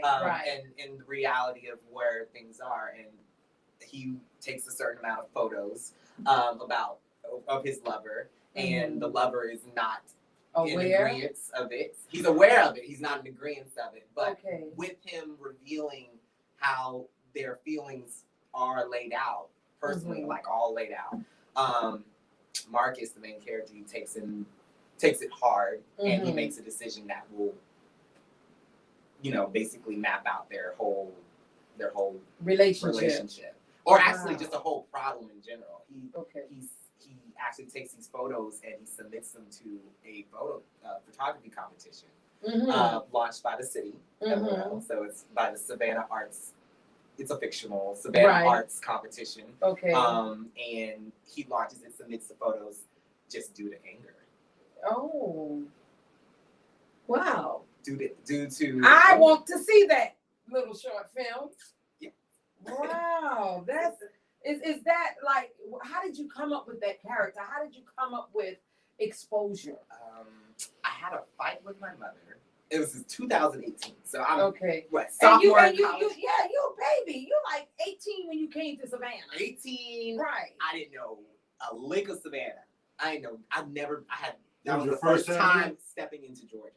Wow. And I came here and I didn't have anyone here. And for the first 2 years, I made films. Like I made my first short film, my first collegiate short film. It's called Lucy. It's my third film. But I made a film after that, but there was nothing in between that I had. So my mother and I, like all single parents and their children, they butt heads a lot. It does not necessarily mean that they hate each other. It's the friction of love. Like I think it's in growth of adolescence. So got into an argument, and also my professor at the time, he had told me that I was not a storyteller. He was not believing that I was a storyteller. And I said, I made 3 short films. How could you tell me no? Like, so using that as a fuel and anger, and then using my mother's, anger as well. I put that into where I was. I was in Savannah. I was a gay man. I was living under this pressure of school and society. So all that kind of pressured into what exposure is all about. I use myself sometimes as a model for people to show what people go through on a normal day. I don't think this story it's universal to me. I think people can relate to it, not just because of its content on being LGBTQ or just being in a relationship, but just feeling the want or not feeling the want of being loved or wanting to be wanted by someone else who you have a mutual attraction to. That's just universal to me. So yeah. I really like this. I'm I sitting here hear listening. as a witness to Look at- this.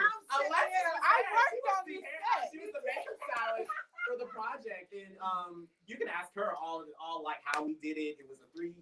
We actually this Y'all know weekend. one another from school. Yeah, Yeah. I'm a film and television major myself. But at SCAD, I'm known as this big time makeup artist. So I She's always the makeup end up artist. on sets doing makeup. And Jules' film for me, one, it stuck out to me because it was produced. Most of the people that was over it were Black. And that to me, just being on different SCAD sets, not seeing that, I was loving just the culture, the people, the energy was there. Everyone had a good time. Everything went smoothly, and that's what we look for. That's what we want. And it really gave me inspiration to continue going, because at SCAD, we get those moments where it's like, do I belong here? Am I fitting in? Like, is this what I'm doing? And I'm actually doing what I need to do. And just doing Jules' film really gave me that hope. And not only that, the whole cast was Black. Yeah, Wow. that was The a whole comment. class Do was y'all, Black.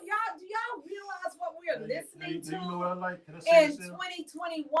Can I say this? And that inspired me for my next film. You know what So I like? I'm working. We working. We And getting the key this thing done. that she said, whatever lifestyle you choose, that's your business. But always know this: you're Black first. Absolutely. Yes. See, that's the one thing. Always keep that in mind. What you choose, that's no matter. Absolutely. But you're this first. Yes. And white supremacy does not care for your lifestyle. They will always see you Black. Yes. Exactly. Ooh, You're you Black. gave me chills when you said See, that. Yeah, we talked about it. Oh, So, yes, and yes, I'm glad yes. of that to see that with y'all. And you say it's up and how it made you feel. Because It really never lose struck that. something in my soul, in my spirit. It was like, just, yes, this, like I've always been the one to enjoy being on sets, but Jules' set just was concrete of this is what I need to be doing. I'm at the right place. It inspired something in me, and that's why I've been fighting so hard for this film, because I believe in it. I believe in the vision. His vision became my vision. Okay. I love that. So That warms my heart. That is so But awesome. we had that conversation before the show, Right.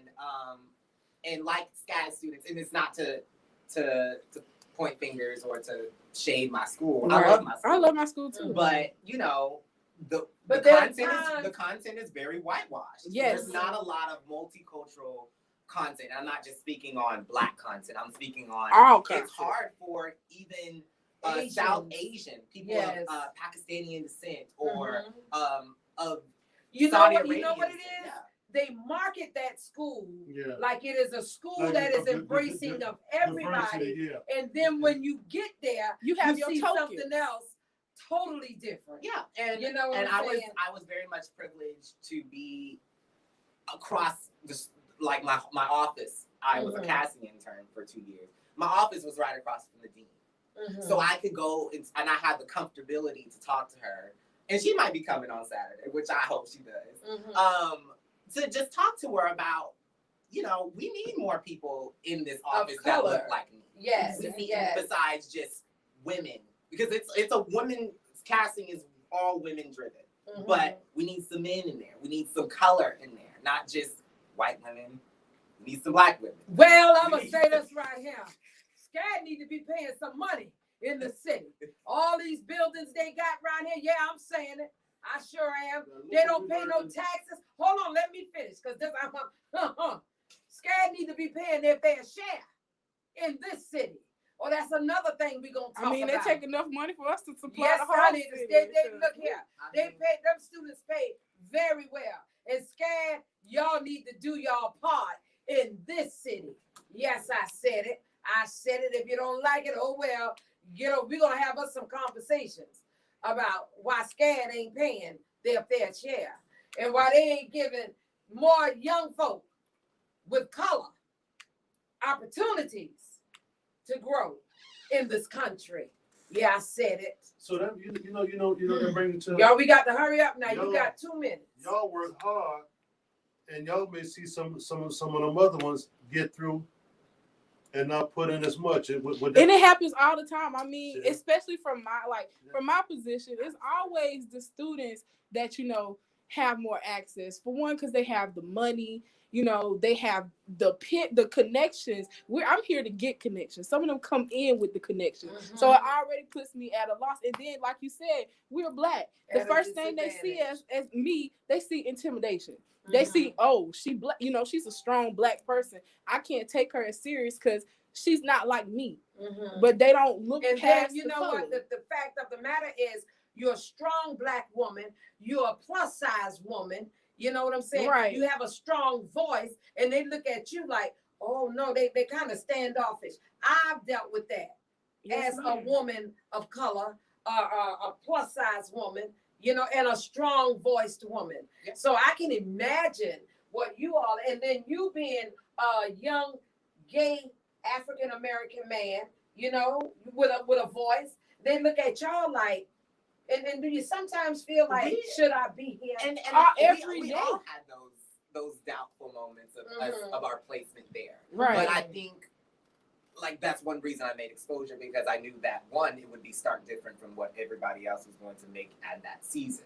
And then two, it was just, who else is going to make it? All right. You are chosen for Because a time I didn't see, such as there was, this. I mean, if you looked at the senior showcase last year, which is where all the seniors showcase their work of the year. Where could we go and find this information, the senior showcase? It only happens a selective once a year. They should be having the next one right It'll around be- May. It will be in May. In May. It'll be, So don't they have a place where we can go and Yeah, look at it the would be- one from last year? actually, it's only for a limited time. SCAD has. Now, it if you for a wanted to certain- see certain ones, Yeah. we could send you the certain links to certain shows. But however, SCAD is very short-term, shortcut when it They're comes very to their short-term, content. Tight-lipped, all of that. They are tight. You don't care about you being tight-lipped. But they You own. gonna get a city some money, But the thing is, they own that material. huh? Did you not know that? So when y'all do that, So they own your film? No. Oh. Oh, see, that's a good story. Yes, come on, okay, tell so a story. If you use I SCAD got my equipment, next. Say that again now. if you use SCAD equipment, which most filmmakers Oh, do, thank you for that. you Noted. use SCAD equipment, that is their production value. So that means they own that film because you use their equipment to view your film. Even though you wrote it, you may have produced it together, it's still theirs because they use your equipment, you use their equipment. But I knew that coming in, and I was like, Mom, I'm not doing that. I'm going to own my things because I own the rest of my four films. That's right. So I independently produced it, even though I got all of my crew for free due to SCAD. Okay. But costs roughly $7,000 to $8,000 to shoot the film, production wise. And then with that, I came out and I didn't screen my film in the Senior Showcase. Not to shade it, but I just did it because it wasn't ready. I didn't feel like it was ready. And then I own it now, so they don't own it. That's the cool thing. You know, that's like being with the music business. Back in the day. Owning your masters, right? Right. Oh, when yeah. they took their masters. I like that. I like Okay, that. I know. All right, y'all, listen. I ain't trying to kick you All out. right, y'all. You got a It's- schedule to keep. We can got a talk all schedule. day. Yes, we can. We can. I love you, baby. Y'all listen. The film is, hold on. I wrote the film, Exposure. Thank Exposure. you. You wrote it. Exposure, my bad. Exposure, and you're gonna be premiering it Yes, when? it's going to be on March 6th at the Savannah Weston Savannah Harbor Resort and Spa. It's going to be at that big, huge tower across the river. Starts at 6:30. We're going to do a live stream there. ATR will be streaming from the channel, ATR, and where shout you out can to watch it live. Relevant media. So y'all listen. Now, when we come, Mhm. what do we need to do? You're gonna give us Well, some Miss details? Alicia, you have a pass, so you can come. Oh, You know, look, I'll take care of you. We take Snap, care. crackle, and pop. But we will have it's a full time event. We're gonna have some talkbacks. Okay. We're gonna have a special speaker, Okay. honorary speaker. We're gonna be highlighting one of the photographer of the show of the shoot. Okay. We're honoring her. We're also going to be having a talkback with the cast and crew, Okay. and also me. Okay. Um, And I'm gonna go live as well. Okay. Yeah. We'd love to see it. Definitely. Love to see I'm gonna be Thank there. you for having me. Y'all listen, please. Once we leave Weeping Times, we're gonna go over to the Westin to look at this movie Exposure. Okay, the short film Exposure. Love you. Love you. Thank you. All for right, having me. stay focused. Y'all listen. Give me my music. Give me my music. Give me my music. He gonna Give me my music. He got to come in the right way. He gonna get some of this parliament too. Come in the right way, honey. Dre, I hope you still looking, because I tried to do your cash app, but I don't know what's going on. And Stan, so I don't know where you at.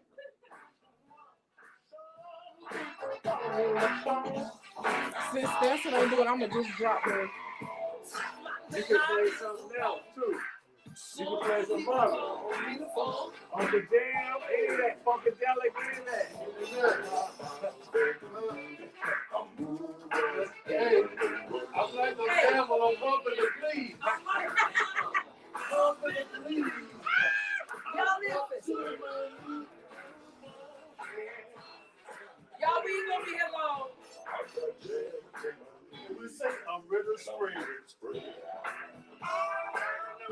Come on now. We just get it. So baby man.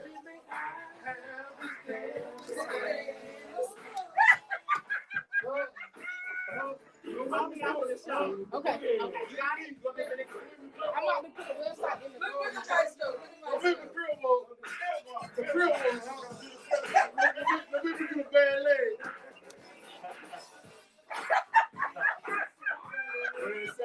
Y'all got to see Maestro do the bad leg, y'all. Y'all listen. Y'all know him. He is always a returning guest on the show. This is none other than the Black historian himself, Savannah's historian, Dr. Jamal Torre, babies. He look here, I'm gonna tell you like this, he gives it to you raw and uncovered without Vaseline. Some gonna like it and some can't stand it. Some gonna look at it like it's painful and other one's gonna make you think it feels so good. Oh my God, I wanna say thank you. Thank you. Thank you. Thank you. Glad to be here. Yes, yes. I'm just gonna throw some stuff out there right now. Let me first gonna say that some of y'all may have a problem with this right here. If you got a problem with it, that's on you having a problem because you ain't got no understanding. I don't want to waste time. Racism. Yes. Let me say about racism. Hold on one second. JP, y'all got to bring it down. All right, go ahead. Racism. People like to talk about this stuff, and sometimes we feel bad about it. People like to get into this thing about black folks being racist. Let me share this with you. Yes. Black people cannot be racist. At all. It is not possible. By definition, that's right. That's what I'm saying. When we talk racism, racism is about power and control. That's right. You have the That's power. right. You have the power to demean somebody else and make yourself be superior. That's in right. all institutions, everything in the society is basically saying other people are lower than you. Black folks have no institutions here to do that. Don't come to me about the church, because even in the church, you still have racism with regard to the structure. Yes. So black folks cannot be racist. So that's what happened with some of us. Mhm. See, because we get caught up in our understanding about oppression. Come on Some now. of us, because we victims of oppression, we want to apologize for oppression and racism. That's what we do. Apologize for the oppressor. What's the most segregated day in this country? Well, that's Sunday. church, but I ain't even concerned with that. The whole society is an issue. So that's why I see. I don't even know. I say No, but I got you. I had to say that. I got you. But I want to go into the stuff about people being apologists, black folks in particular. Now, let me go and say this: Asians do the same thing. Latinos, again, biracial people, they do the same thing. But I'm talking about black folks right I now. don't make no Black apology. folks sometimes feel bad when they are not called out to not address the racism. Come on now. Heard I just said? Black folks feel bad when they got called out racism because now they think, because I'm hurting my family feelings, or my friends feelings, my coworker feelings. I'm hurting their feelings. But guess what? It's the truth. It's uncut truth. Yes. That again, the only way you can even do the healing is to do with the truth. That's and right. the stuff that happened the other night, and just like I tell folks, let me put it out there clearly, that in some of y'all groupies and other stuff like that, well, how you report it. Yo, Mayor Van Johnson, just say this, Mayor Van Johnson is my brother, but more important, Mayor Van Johnson, he's a friend. But then also, I got love for Mayor Van Johnson if we go back. So this ain't not by him personal, nothing personal, but I have been taught, and he know we have been taught, that when we come across information that's incorrect, we address it. That's and right. sometimes what happens for some of us, when we are friends, I get mad that Alicia correct me on something. But then when I realize that Alicia is my friend, Mhm. she not telling me anything to hurt me. She telling me to try to improve. Say, Joe Jamal, that was kind of messed up what you said and what you did. Right. So I then got to factor that in and be like, yo, it's all love coming from her. Mhm. So I got to think about it. So what happened when we go and say that Caucasians in the city of Savannah are marginalized, that is More than absolutely, African Americans. I'm just saying, it's an marginalized, that is absolutely incorrect. Thank to even you. say that, that is absolutely incorrect because that's what the apologists do. The Yes. apologists and people who are dealing with self-hatred issues or dealing with oppression issues, that's how oppressed people talk. Mhm. That's why I said, those of us liberated, we don't talk like that. Mm-mm. We give you the truth because it's about No. independence. It's about respect, respecting Yes. humanity. So when you saying stuff like that, that's wrong. Mhm. And then any of you who support that and go along with that, you're no better.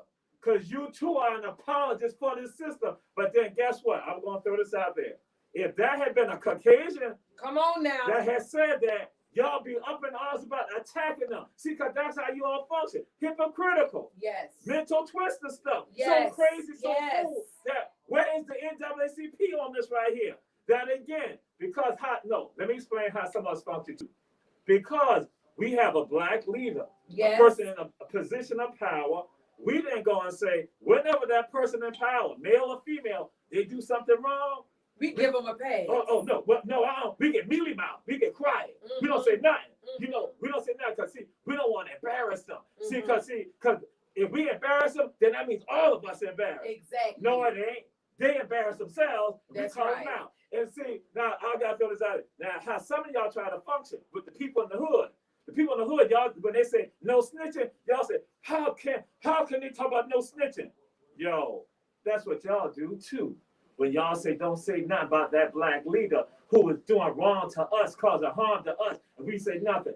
We call them out. We be fair across the board. See, guess what? People can respect you like that. That's right. That's when you ain't dealing with no That's right. doggone foolishness, because you call them out. And I have to say this, the last thing I'm going to say, because it's your show. You got it, baby. You do it. There is You a black leader in the city of Savannah right now.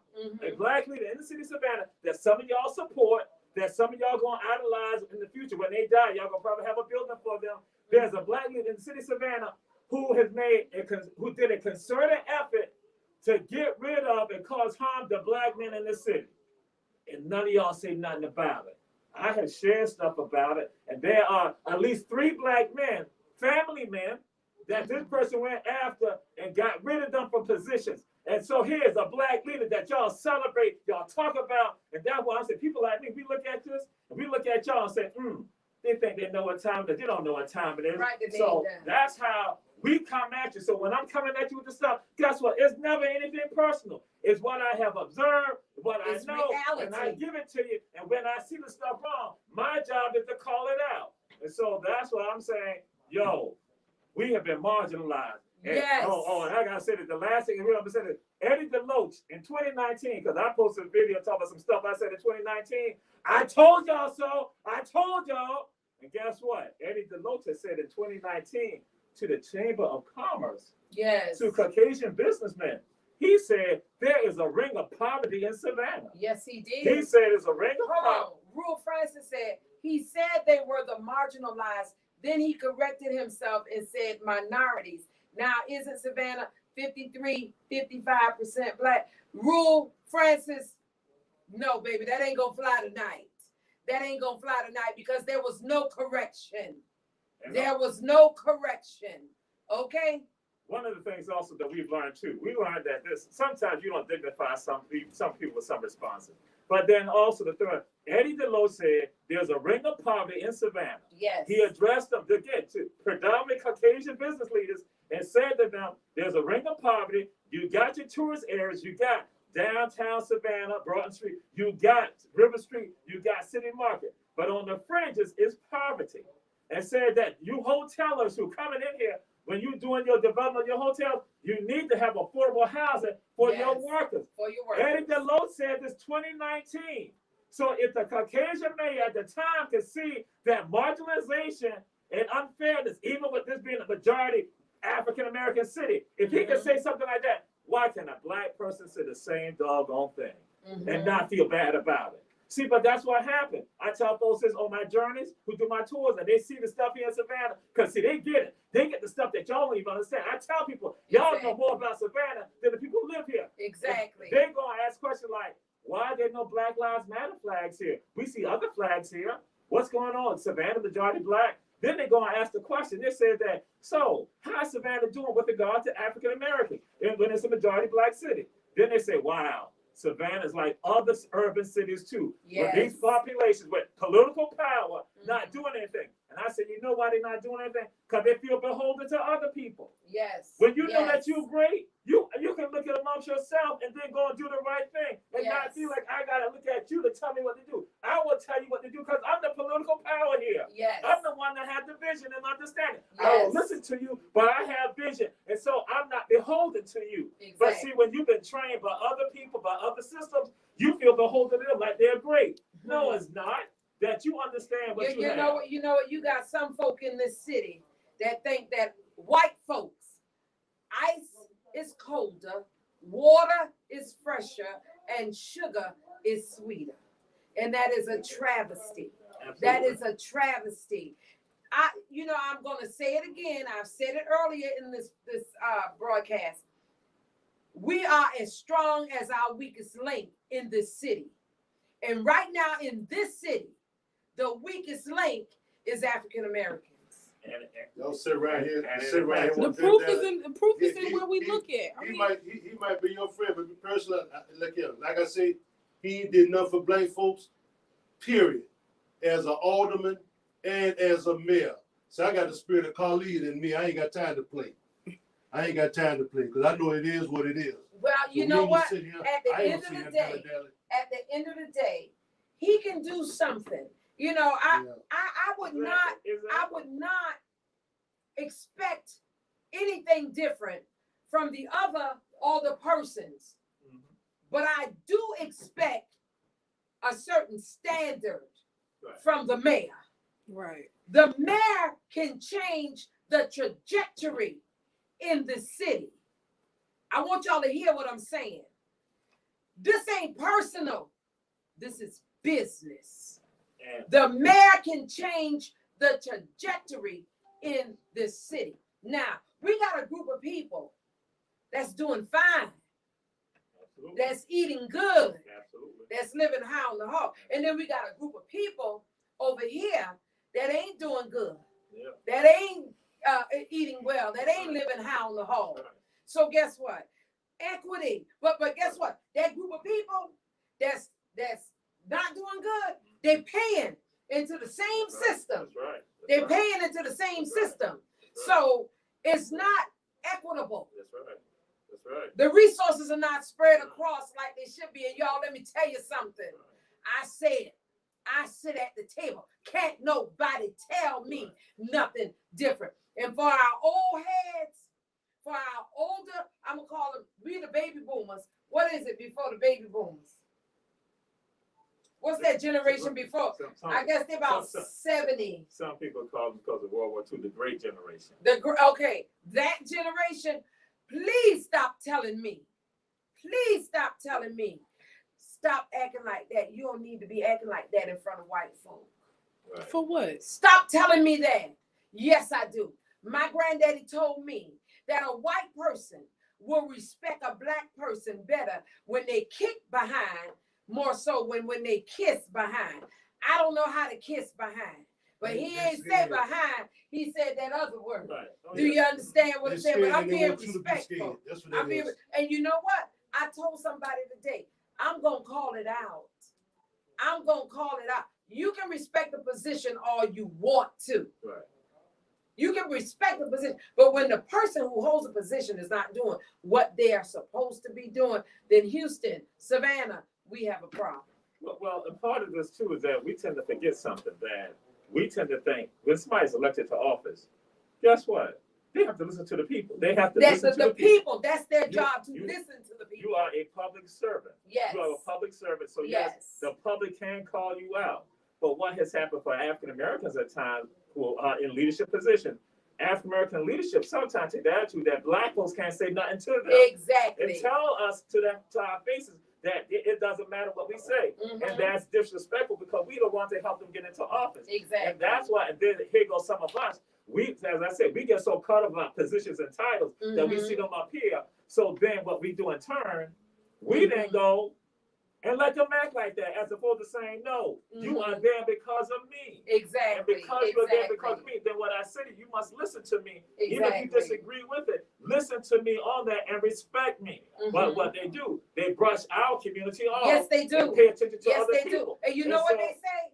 I've been told, and this is hearsay, that certain elected officials say that the people in West Savannah, them people don't want nothing. They don't want nothing. Wrong answer. Wrong answer. Just because a person can't articulate, and this ain't just black folk. This is white folk too. This is Asians. This is Latino. I done had them all because of my activism. Pick up the phone and call me that have issues. You know, not only black folk getting murdered by police, not only black folk getting robbed, not only black folk having to deal with child support and issues. Everybody deal with them. It's just that black folk are showcased more. You understand what I'm saying? So don't come and tell me, well, they don't want that. That's a lie. They won't. They won't. Yes, and if you're a servant of the people, if you're a servant of the people, then doggone it, you serve the people. The mayor said to me, because I told y'all that I was the one he was talking about. The mayor said to me, You're supposed to be, caller, you're on the air. Hold 1 second. You're supposed to be, as an at-large, the representative for all the people. Yes. All the people. That's right. I said, well, first of all, I am a representative for all the people. Yes. But I'm like a mama with children. That's right. Okay? Call it out. So if I Call it see, I got two babies. I got two babies. Mm. One of my babies thriving, growing, Mhm. got everything going for me. Yes. And then on the other hand, I got a sick baby. Yes, that's right. Right now, the African American community is sick. So that's my baby. Yes. Until I get my baby Mhm. healthy, okay, I'm gonna make sure that that baby that's thriving, oh, you gonna help me Mhm. help your brother or your That's sister right. That's right. get to the level of where you are. That's right. Exactly. You're Because absolutely right. that's that mother instinct in me. Absolutely. So don't come and tell me they don't want nothing over right. there. That's Because right. I'm gonna look at you sideways. But now I'm gonna go back in time so some people don't realize that. We got not a the- caller on the air. I'm sorry. Caller, you're on the air. Caller, you're on the air.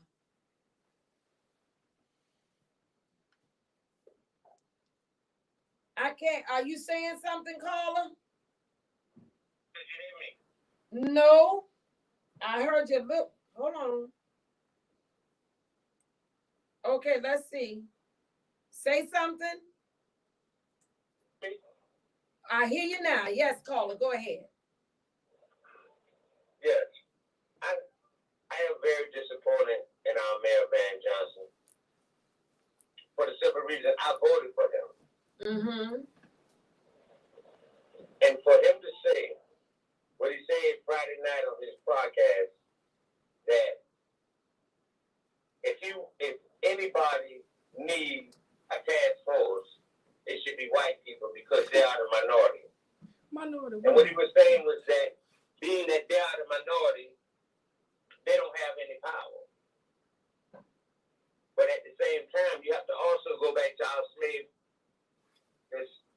Oh man, he got me so upset. You have to go back to the Take your plantation. time. You have to go back to the plantation when the slave masters. It could have been only 20 white folks on that plantation and 400 black folks on that plantation. Mm-hmm. But who had the power? All right. If you go by, you would say that the white folks were the minority, but who had the power? Yes. The And white it's folks. the same thing in the city of Savannah right now. For him to use that analogy was crazy. And for him to say that we do not need a task force because we got power or because we got minority. He needs to straighten that because we are the majority and they are the minority. Who needs the power? Who have the power? That's right. So I am very disappointed. I thought it was an insult because if Eddie DeLoach had said that, the whole black community would have been up and upraised. That's But right. because Van get to say it because he are black, nobody says nothing. Mm-hmm. He needs to do a public apology. He needs to do a public apology. The same apology when he went to black media, Okay. he apologized to them right then. Yes. The very next day, he apologized for going to a media for black media. But right now, nobody asked him to apologize because Van is black and he get a pass. But if Eddie DeLoach had said it, everybody would have been uproar. So I am very disappointed in our mayor. And I hope he looked and apologized to the African American in this community. Because nobody could have get away with that if they was not black. And it's not fair. So it's not racism, it's classism. All right. Well, it's a All mix right. of racism That's that black folks. Thank you. Thank you, caller. Black folks do become agents for racism and oppression. Yes. So we become Yes. pit bulldogs and gatekeepers for the system. With bubbles. And so that's what Because we who do. better to train you than somebody that look like you? Mm-hmm. Well, That's right. What did I say? What did I say earlier? Mm-hmm. What did I say earlier? Did I hear you? We have a lot of Judas among us. Yes. Huh? And when you say Judas, I want y'all to say I want y'all to look at this. It's called Judas and the Messiah. Judas and the Messiah. Y'all, that's the story of Fred Hampton's murder. The story of Fred Hampton's murder. Fred Hampton was one of the founders of the Black Panther Party in Chicago. Alderwoman Keisha Gibson Carter says classism and elitism. You're definitely right. But I feel that the mayor owes the whole African American community an apology. He needs to apologize for what he said. But I'm gonna say this, and it's not just the mayor, and I understand again, like I said, my perspective about the mayor, but it's a group of people here in the city, African Americans in this city and beyond, who subscribe to anything that is said by political leadership. Yes. That is done, especially if it's their person who they support. So those people do no wrong, and that's why I'm saying that's a part of the problem for me, is that you can't even look at somebody that you support and listen to what they're saying and see any policy see that if they're doing. it's wrong. And that when I'm They saying, look at it and be like, well, what do you think? Well, maybe it's a reason why. Stop giving passes. and it's not just even, I say it's not even just with regard to this statement, but look at any policies that have been promulgated during 2020. Look at the stuff and say, has this been to the advantage of the African American community? Assess that. Look the at CARES Act. Look 42 at that. businesses, only 2 Black businesses got any of that CARES Act money, and that was under our control. Well, see, and I can't even say our control because we didn't have anything to do with who was the person to pick, who was the person to disseminate that money. That had nothing to do with a consensus or a vote on council. And what hurts me is that some of us have been saying this for years. That's why I said, when I said I told you so, told y'all in 2019, told you all that in 2004, there was the study done on gentrification under Black leadership. Yes. We did nothing to stem the tide of the gentrification. So guess what? Some of y'all don't understand what time it is. So with the Salvation Army, West Savannah issue, that is tied to that. Yes. People don't even realize. So what we look, and that's why I said I have to sit back and look at this and say, my God, are we that ridiculous that we don't even understand that what we are fighting right now occurred under prior mayoral administration of Black people on city council, that they did nothing to stop this. So now with the Salvation Army and in the middle of city Savannah, or in Can Park, Jackson Park, that now for them to go to West Savannah, that's tied to because our Black leadership didn't even stand up for us. Wouldn't stand up. So but you know what? I gotta say this. Under Edna Jackson's watch, we had an opportunity to move the trajectory forward for African Americans in the city. But they were so busy, she was so busy building economic consensus while the mother folks was building economics. Well, actually, it goes back even before her. That's why I'm trying to let people understand. What we see today, right now, what y'all see, and that's what I'm saying, to the political groupies and everybody else out there, the fan club, you don't even know. Some of us been looking at this for a long time. This ain't the first time. This ain't That's why we got involved. But no, let me say this right here. It goes back further, but she could have changed it. And I'm talking. She could have done things in this city that would have moved the needle forward. I'm saying that when I tell people, we had a Black city council, we had Black mayor, we had Black police chief, Black fire chief, we had Black clerk of council, we had Black DA, we had all this in Chatham County and in the city. And the community did not advance, did not go where they need to go in other places with that type of scenario. But then I'm saying gentrification, 2004, it's another man besides Ben Jackson who was right there. And we see nothing. Otis Johnson, Floyd Adams. We see nobody advancing and pushing this matter with regards to us now, with regards to the changes. But now our neighborhoods, no Black millionaires. Our neighborhoods are no longer the neighborhoods that we reside in, but we had the power. unlike if it was other people, we've been blaming them other people about that, saying these Caucasians did this up, they did this up. But here you go, black folks, and that's why I say we get mealy mouth. We say nothing. We know exactly what's going on. And Not we say, mealy mouth, the hushy mouth. Don't say nothing. time out. And so then now today we look at it, I'm telling folks like, listen, this just ain't pop up. This been going on. So I'm saying to you, those of you out there, I'm saying to the groupies and everybody else, I need y'all to be real. I need y'all to stand up and listen to what they're groupies. They're groupies. And so I'm like saying, be real about this right now. Stop being apologists with the gospel. Hold on. Somebody say, is he mayor for blacks or the entire city of Savannah? Come on now. Come on now. He ain't just saying the beat of who said that? That's a comment. Henry James said, is he the, give me the whole, because I can't see it. And that's what he said. He said, is he the man for blacks or the entire city of Savannah? Okay, guess what? But if we go back up, we do got some comments and things. And okay, Henry James, think about this. Everybody around you eating, everybody around you prospering, but your stomach touching your back. And you got a mayor that could change that, where you could eat too. You answer your own question. And also I said this right here, but see, somebody, again, but you all don't understand it again, and I'm going through it out there, because some of you have no understanding. I'm just being frank about that. We just keep it real. You don't understand the science. Yeah. This is what the deal is.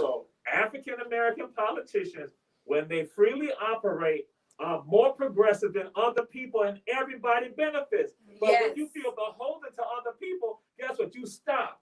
You stymie. You don't even go forward because you're not free. But when African-American politicians operate freely, they not benefit everybody, so they're the man for the whole city. And that's why I tell people, I say, get out here. You're like a mosquito with some of this right here, trying to come over here as an elephant. I'm an elephant. I'm a lion. You can't come bother me. That's what I'm saying. So again, when you operate freely as a man or a woman, you benefit everybody. How you think you got public education in Georgia? Some of y'all out there with the public schools, and guess what? You know how they don't even know how you got there. It came from African-American men, politicians out of Savannah, Georgia. One of the reasons why you even got public education that benefited everybody, Asians, Latinos, Native people, and African-Americans. And those African-American politicians, guess what? Decidedly fought for African people in particular, but they knew everybody would benefit. So that's why I tell folks, get out of here with me, that foolishness. You can take that to everybody else, and y'all can play the game, but you can't come to Jamal with that. Okay. So I'm like saying, stop this. So again, I'm saying, stop being apologists for the system of racism. Stop being apologists for, again, the gatekeepers of people who cause harm to us, who look just like us. I'm not saying the mayor's causing harm to us, but I'm saying that there are some black leaders that I know specifically tried to destroy black men and attempted to destroy black men. Well, I'm going to say this. The mayor is causing harm when you when you put a system in place that's not allowing everybody to sit at that table. Gotcha. When you have a system that's not allowing everybody, and you could change that. Gotcha. It could be changed with the stroke of a pen. Yeah. Okay. Absolutely. So Miss Barbara Chaplin, she kind of said all of this really good. She said African Americans are the majority in population, but the minority in economic power. Right. That is a fact, and that is the problem that needs to be corrected. Minority. Right. And also, we have a few other people just chiming in just to give y'all a little information. Y'all, I told you we was gonna talk. We gonna talk. And one thing about me, I ain't quiet. Yeah, I'm not gonna be quiet. And I said this last night. I'm saying it tonight. I am no longer politically correct. When I see my people starving, when I see poor and impoverished communities lacking, I'm no longer going to be politically correct. You sent me to City Hall not to play the game, but to change the game so that you could have some food on your table like everybody else. Why is it that when we want something, all of a sudden now they become the mayor or the president for everybody? Oh, let me see when it's time, when we want something, and I'm gonna say this with me personally, I'm not caping for nobody else. There is no black and brown coalition. Like once again, I say we all we got. We're all we got. See, because if we don't fight for us, who else will fight? Who else will fight for us? Exactly. And And you know what? You say we all we got, and you know what? I because of the type of person that I am, I'm looking at it for everybody collectively. But it I ain't- have to look at it. Hold on, let me finish. I have to look at it collectively for everybody because I don't care who you are. If I see you suffering, if I see you downtrodden and heavy laden, and in this city, That's right. it ain't just black people that's suffering. That's right. That's right. You got some poor That's right. Latinos, That's right. some poor That's right. Asians. That's right. You understand? Right. You got poor people, Right. period. So, but right now, they ain't suffering as bad as African Americans. And the analogy that I gave earlier, I got babies.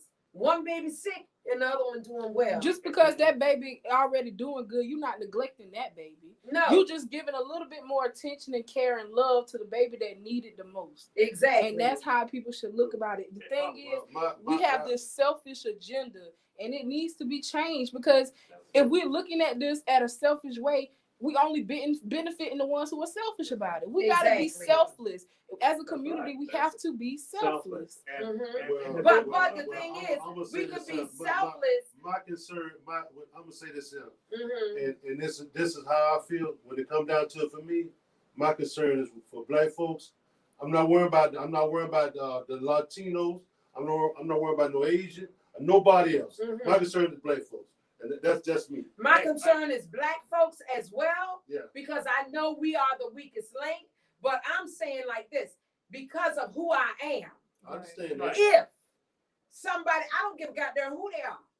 If they come to me and they suffering, God doggone it, I'm gonna help. And I'm gonna give it another historical perspective. Now, just like when we say this, that our city council right now today with you all, and I want y'all to be clear. You heard what Alderwoman Miller Blakely said. She's concerned about everyone. There was division in the black community that occurred in the 1830s. Yes. Division in the black community. Who induced the division? The powers that be in Savannah. The city council of Savannah caused a split within the black community. Sure And did. that caused a split. And now y'all going to talk about these churches right here. Caused a split because they were afraid of the power of a black man. Bam! Did not like that, so they went and caused a split, and then caused it to function. But then guess what? Let me show something else when I talk about our city council. See, African, yeah, first African and Brian That's Baptist. right. Go ahead. Now, what also happened, that the immigrants, when they came to Savannah, many of them lived in Yamacraw. They lived the Irish, the French, the German, the Scots. The powers to be in Savannah, the city council, the mayors, and the wealthy elite went and realized that they said, wait a minute, you can't have them around them. Because what the deal is, if poor Come people, together. that's right, if poor Caucasians understand who their oppressor is, they're gonna look the Africans and say, we got the same oppressor. The We're gonna same come together. problems. So Yes. that's why they then went to the Irish, to the Germans, to the Scots, to the French and say, y'all not like them, get out of there. Y'all not like them, get out of there. That same So, way they did in Ditch Your Servants. But I'm just saying, right, the story is the same. That's what I'm saying. So the day when we see it today, that's why my people understand it. I got a generation of leaders out there who say just like this. I tell them, we go to the Genesis and we understand how it evolved. So That's that's why right. we sit back and look and see what's going on right now. So that was some of y'all, how you all function. I go and say, hey, You see, that's what the deal is. And then Ruel Francis County. again, with regards to how some of us, why do we do this right here? Hold on, listen. Ruel Francis say, if his campaign promise was for everyone to have a seat, that includes black, brown, white, Asian, gay, straight. I don't understand how you can draw any other conclusion. Wait a minute. What? How you can draw any other conclusion His message was more than of a propping up one race more than another? Well, then, Ruel Francis, why do we have a Hispanic task force? Ruel Francis, why do we have an LGBTQ task force? Why do we have a disabled task force? Ruel Francis, since that was not the premise of what you're saying that he said. Tell me why. And I want to elaborate why, because my brother Arnie here said something, and you asked the question why. Let me tell you why some of this happened. And just like I had a young lady this weekend who was Caucasian, had a young lady who was Arab. Mm-hmm. And so they came to the city of Savannah and they came and they said, we see LGBTQ flags around here. Mm-hmm. They said, but where are the Black Lives Matter flags? And they said, Savannah is majority black city, right? Yes. Yes. They said, is Savannah ashamed of its blackness? And I laughed. I said, so let me tell you this right here. So let me explain this right here.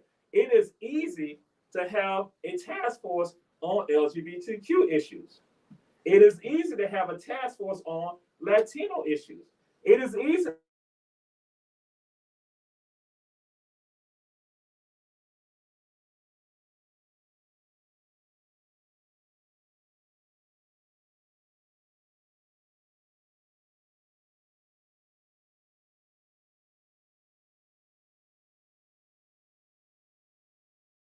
Want to deal with the hard issues because we still so afraid of the truth. Yes. People talk about Because of racism, because of slavery, because of the things of the past. Right, because that elephant you in got the room. you got to deal with that guilt. That's it. You got to deal with that guilt. You got to deal with all that. You got to deal with that trauma and what people don't want to do. See, because everything else is safe to deal with. But this Hold right on, this Rule Francis said, aren't those minorities?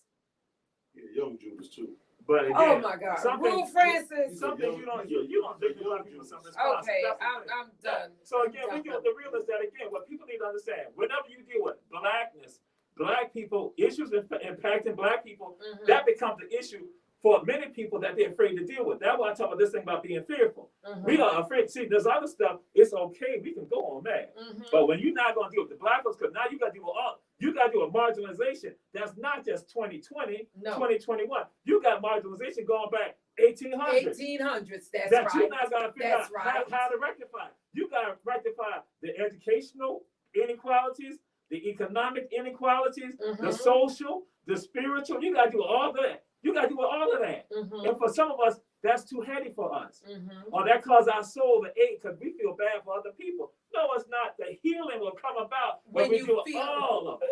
And so that's why I tell folks, come on, man, let's stop playing this game. That's why I say these intelligent people out here, Mhm. that again, these apologists, I'm looking at them like, yo, your ass is weak. Okay. You're weak and you're fearful. Mhm. Because again, I understand that the healing. I tell folks, I'm not about no political philosophy. I'm about a human philosophy. Yes. When I do yes. human philosophy, that means that I got to look at everybody and address everybody. So when I see the inequalities, I address the inequalities. So Mhm. if it happened to be African Americans, I address that inequality. Okay. So that's why, again, we don't want to do it because, again, it's too strong for us and we are too afraid.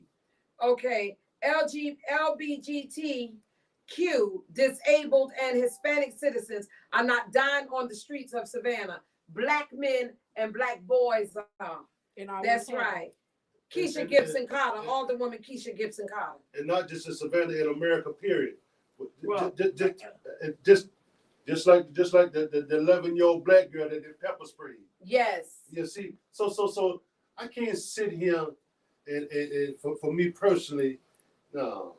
Well, Okay, Johnny Martin says, I don't live in Savannah, but I love this truth segment, nothing but the truth. Susan Wilborn said, Alderwoman Alicia Miller Blakely, please don't let Rule Francis push your buttons. You have too much class for that. But you know what? That I understand that, y'all, but you got to understand, this is a young man that eventually will become a grown man that may be in a position of authority that will continue to perpetrate the foolishness that we're dealing with in this day and this age. So it is our duty if we have not to ignore him, but to help educate him. If we have young women like the Senate understand, and other people, other young people that understand. So I'm not going. I can't. Me personally, I can't. Is that Julia saying? I was reading Rule Francis comment. And I'm gonna share something with y'all. I tell people this, and I feel this out. Yeah, we got 10 minutes. I share people this. I say that there's a group of people who are being killed by police. Yes. The women are being abused. That they have poverty, they have alcohol abuse, they have drug abuse, and I say nobody says anything about them. But I go and talk about them. I said they are worse than black folks. And I said, who are those people? Most people don't realize Native Americans. I tell folks, red lives matter. Oh, wait a minute, Jamal Touré just said red lives matter. That's right. See, because that's what I'm saying. That human philosophy, I can look at anybody and see what's going on with them. So that's why when it comes to some black issues, I can talk about them black issues because I look at everybody across the board and understand the power. And that's why I tell some people, you can't run up on me like you playing with somebody else. Take that foolishness some other way. Go back to the sand yard and play in the sand yard with that. Because I'm a grown man. Okay. Now, Rule Francis, y'all, I got to say this. He says, Henry James, I won't go there with you. However, I see that this platform is only for the agreeable. And if I disagree, I'm called names, etc. So y'all right. I'll be a young Judas and whatever. Baby, I'm going into grandmama mode now. Who called him a Going Judas? into grandmama mode. I'm just trying to figure out who called him the Judas. If the shoe fits, you will. I said it. Look. Okay. I said it. Ain't no secret. Ain't no secret. I said it. I wasn't aware. But just like if you decide to put it Rule out there, Francis, you gotta have you those accept it. You can comment. So Exactly. it's behind you. Exactly. Yeah, that's all. Rule Francis, we're not calling you names and what have you. At least I'm not. I'm not calling you a name. What we're doing is trying to get you to understand that what was said, no matter what nobody else is saying, was incorrect. It should have never been stated out of the mayor's mouth. And he did. I have to say this as well. Someone called me today, Melinda Gwen Thornton, and she said this. She said the mayor praised the 5 strong women that's sitting on council. He praised us today. And I said, well, I'll be darned. If you praising us, while God's green earth, don't give me no praise. Yeah, you the praise. Don't praise me. Just do right by the people. Exactly. Say that Do one more, right by the people. say it one more time, please. Don't give me praise. Yeah. Do right Give me by no the praise. people. Because guess what? I already know where your heart at. You told us Friday where your heart was at. Okay? You let me know Friday how you really feel. Now, this your time to redeem yourself. He used the praise as a setback to what he said Yes. to distract y'all. Yes, I don't want your praise. Y'all It's that all fight, y'all that Keep fight your for people, praise. yeah. Do right by and for the people. And Okay? I have to go and say this, as a person who assessing life and events and situations, I gotta say that what Alderwoman Alicia Miller basically just said, she said, don't give me praise, do right by the people. That is sincere. Yes. And that's what it's about. Just like people say about being selfless, that's what it is about. It is not about praise for self, not about titles for self, but it's for the benefit of the people. You work on behalf of the people. You help other people, the least of all. That's why I keep hitting these people who say they're religious and spiritual, believe in God. But I know that ain't real for so many of y'all. If you say you're going to spit it out. Because if you truly are God-centered, you are concerned about the people, the least of all. The rule said, I'm asking questions to get a better understanding. He also said, listen, you don't have to clear it up if resulting to calling me names because I'm asking questions. I completely understand where I'm at. Okay. Well, maybe one day. One day. We Just we not talked today, but agree one to day. disagree. One day.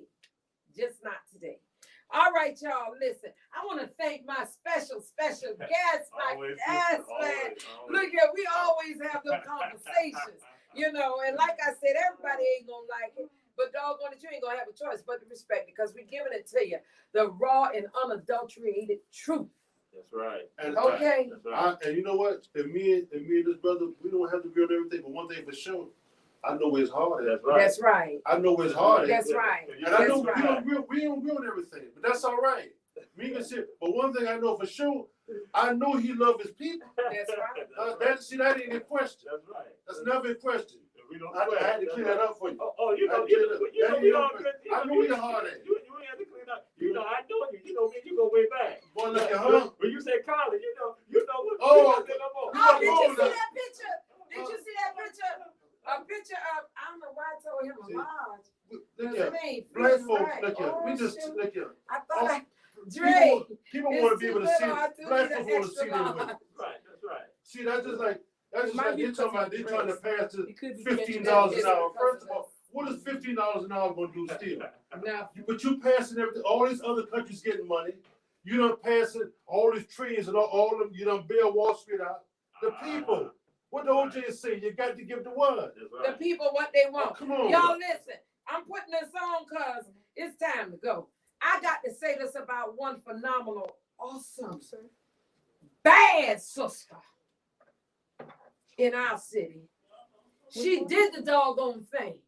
You know, we used to having sales on the courthouse steps Yeah. every first Tuesday of the month. Yeah. Well, y'all, guess what? Our tax commissioner, newly elected tax commissioner, Right. I love that. I love that. did I not love have that. a tax sale this month. That's right. That's right. Okay? That's Did not have a tax Mr. Julius sale. has a question he wants to get you to answer Okay. for him. He said, is Van Johnson a closet black Republican or a sellout? You, I can answer that. I would think because of the actions that it leads more to a Republican mindset. When you say them people over there don't want nothing anyway, who would say something like that if they're a Democrat? Because a Democrat would what? What would a Democrat do? A Democrat would want to make sure that everybody gets something, gets some food. You're a sellout. Okay. You have some conservative Democrats. You're a sellout. Yeah. I mean, even a conservative Democrat would not say that white people are more marginalized. I would say he's more than of a black sellout. people. He's a He's sellout. a sellout because He's a sellout. he influenced the people on the belief that he was going to do some type of change. And he manipulated the voice of black people, put himself in a seat of power, and now he's neglecting the people that put him in his position of power. That's all it is. Say it again. I'm going to say it. My friend is not a sellout, and he's not a closet Republican. I'm putting it out there. He's No, a he's sellout. not. He's a He's sellout. not. No, he's not. Well, I He's a have to sellout. say this right here. If He's a he's sellout. not, I'm like, if man, you're saying that I he's get the not, hell out for a then sellout. what has he done so significantly Yeah, he's a sellout. in the last 16 years as an alderman for the first district? What has he done that was so great for Nothing. those black people over there in that area? Nothing. And what has he done in the last year Nothing. for black people Nothing. under the mayoralship? Nothing. Now, I would say that he's a closeted Republican because those are the views of a Republican. The views of a Republican, some of them are, the survival of the fittest.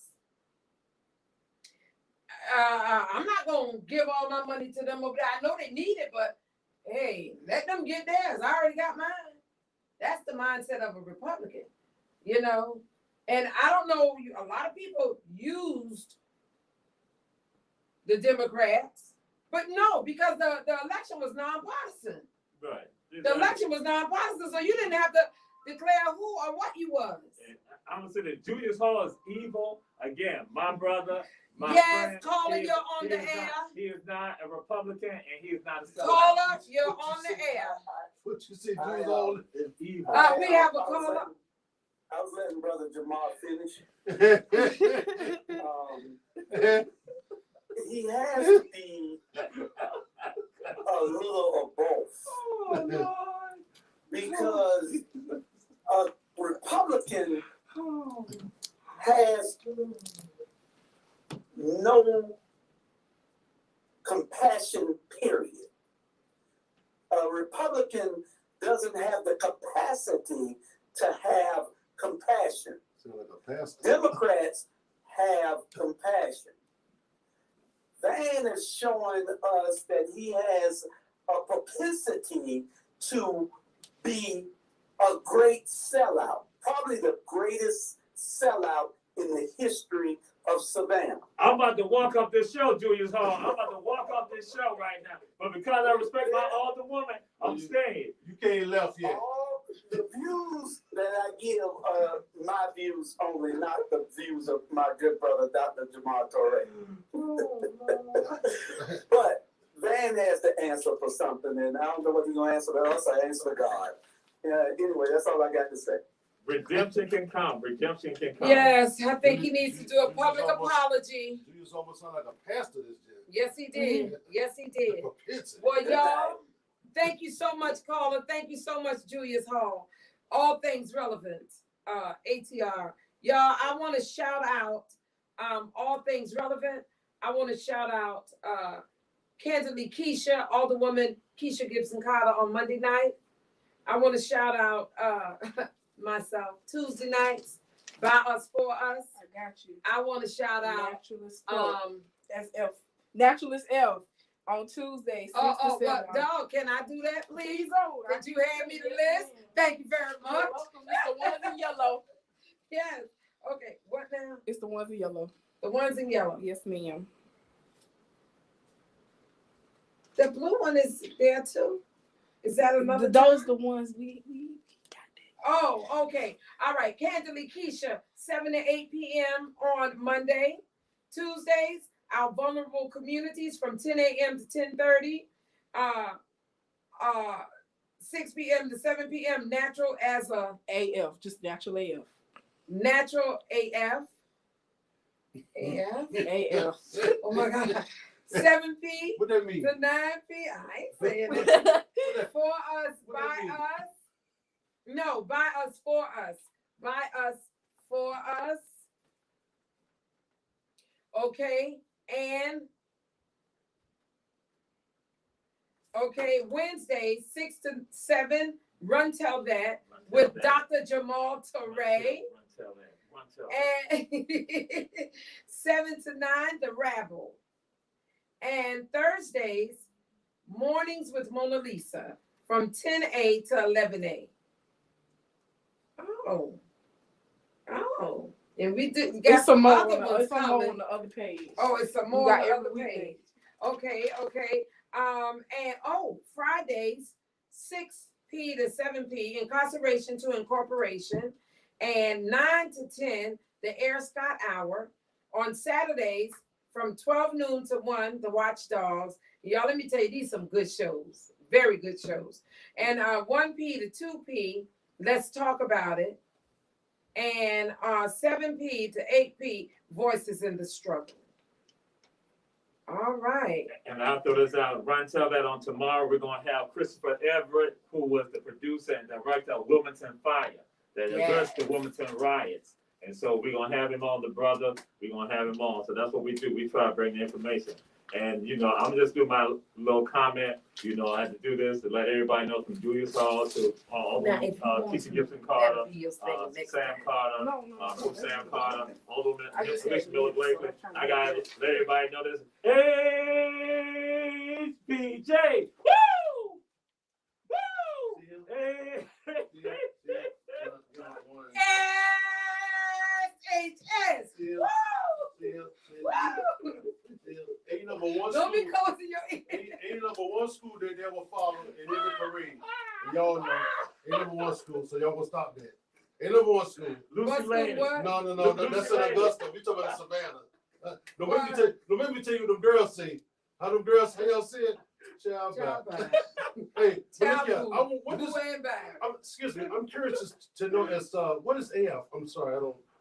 We have to say that after the show. No, can you say it on there? No, I'm not saying that at all. I ain't say you said that word. He said a word. Dog almost had me say a word, but I ain't saying no word. Oh, I thought that word was okay. Y'all, I want to thank my viewing and listening audience tonight for y'all chiming in. Yes, this real talk, y'all. This real talk. We ain't playing with this thing no more. This thing is serious out here. We trying to save lives. Right. We are trying to save lives. We're not putting our people in positions where they have to go and rob, borrow, steal in order to survive. It can be done with the stroke of a pen. Yeah, it's just that easy. Well, what I said earlier. To save them. Huh? Yeah. A rob or what?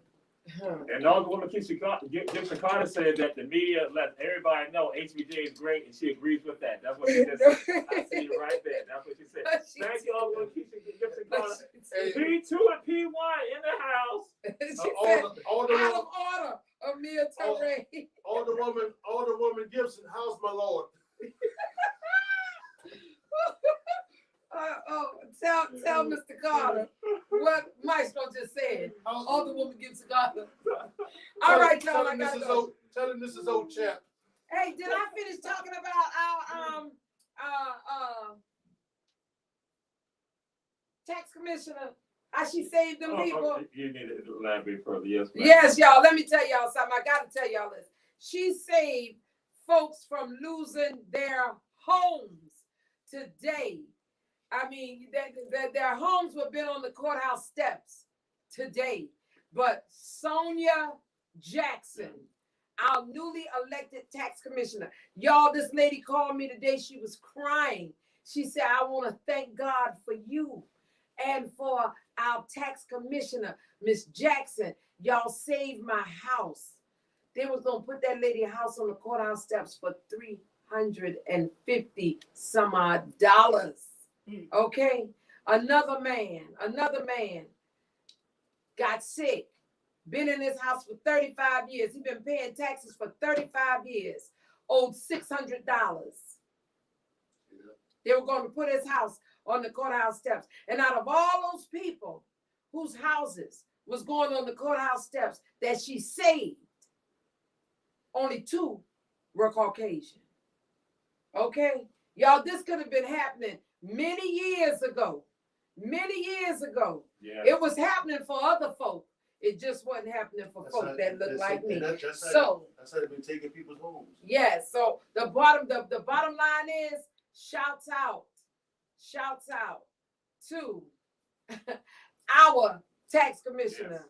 Yes. She is this week's unsung hero. Damn, that's it. All right. Powerful. With that being said, y'all, it's been fun, but I've got to run. What my eyes see and my ears hear is going to determine what comes out of this mouth. I no longer raise hell babies. I raise awareness. This is a I said it all day moment. You ready, Maestro? Yes, I am. All right. Oh, heck, let's get on up. Oh, Lord have mercy. Lord have mercy, have mercy. Come on, what is it? You know, I had to go a little slow with that day. Come on, Jamal, you come on. You come on. I'm trying to figure out. Bro Francis. Oh, Lord. I'll believe. Let me get over here. Go get it, Jamal. Get it, Jamal. That's how they do it at HBJ.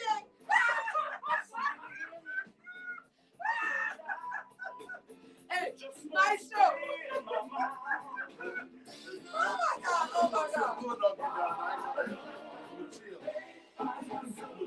All right. Shout out to Rue Francis, Keisha Gibson Carter, Cecilia Cook, Wright Plain-Dose Richard. Y'all, I want to say thank you so much all the way in Ghana. They're watching us all the way in the motherland. Okay, Betty Robinson, Renetta Bryant Lanier, Norma Gay, Premier,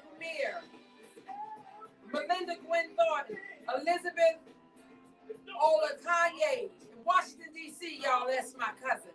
Deidre Grimm, Vanessa Taylor, Tawana Lewis, Taylor Washington, Jerome Irwin Sr., Barbara Chaplin, Zachary Logan, Cynthia Jones.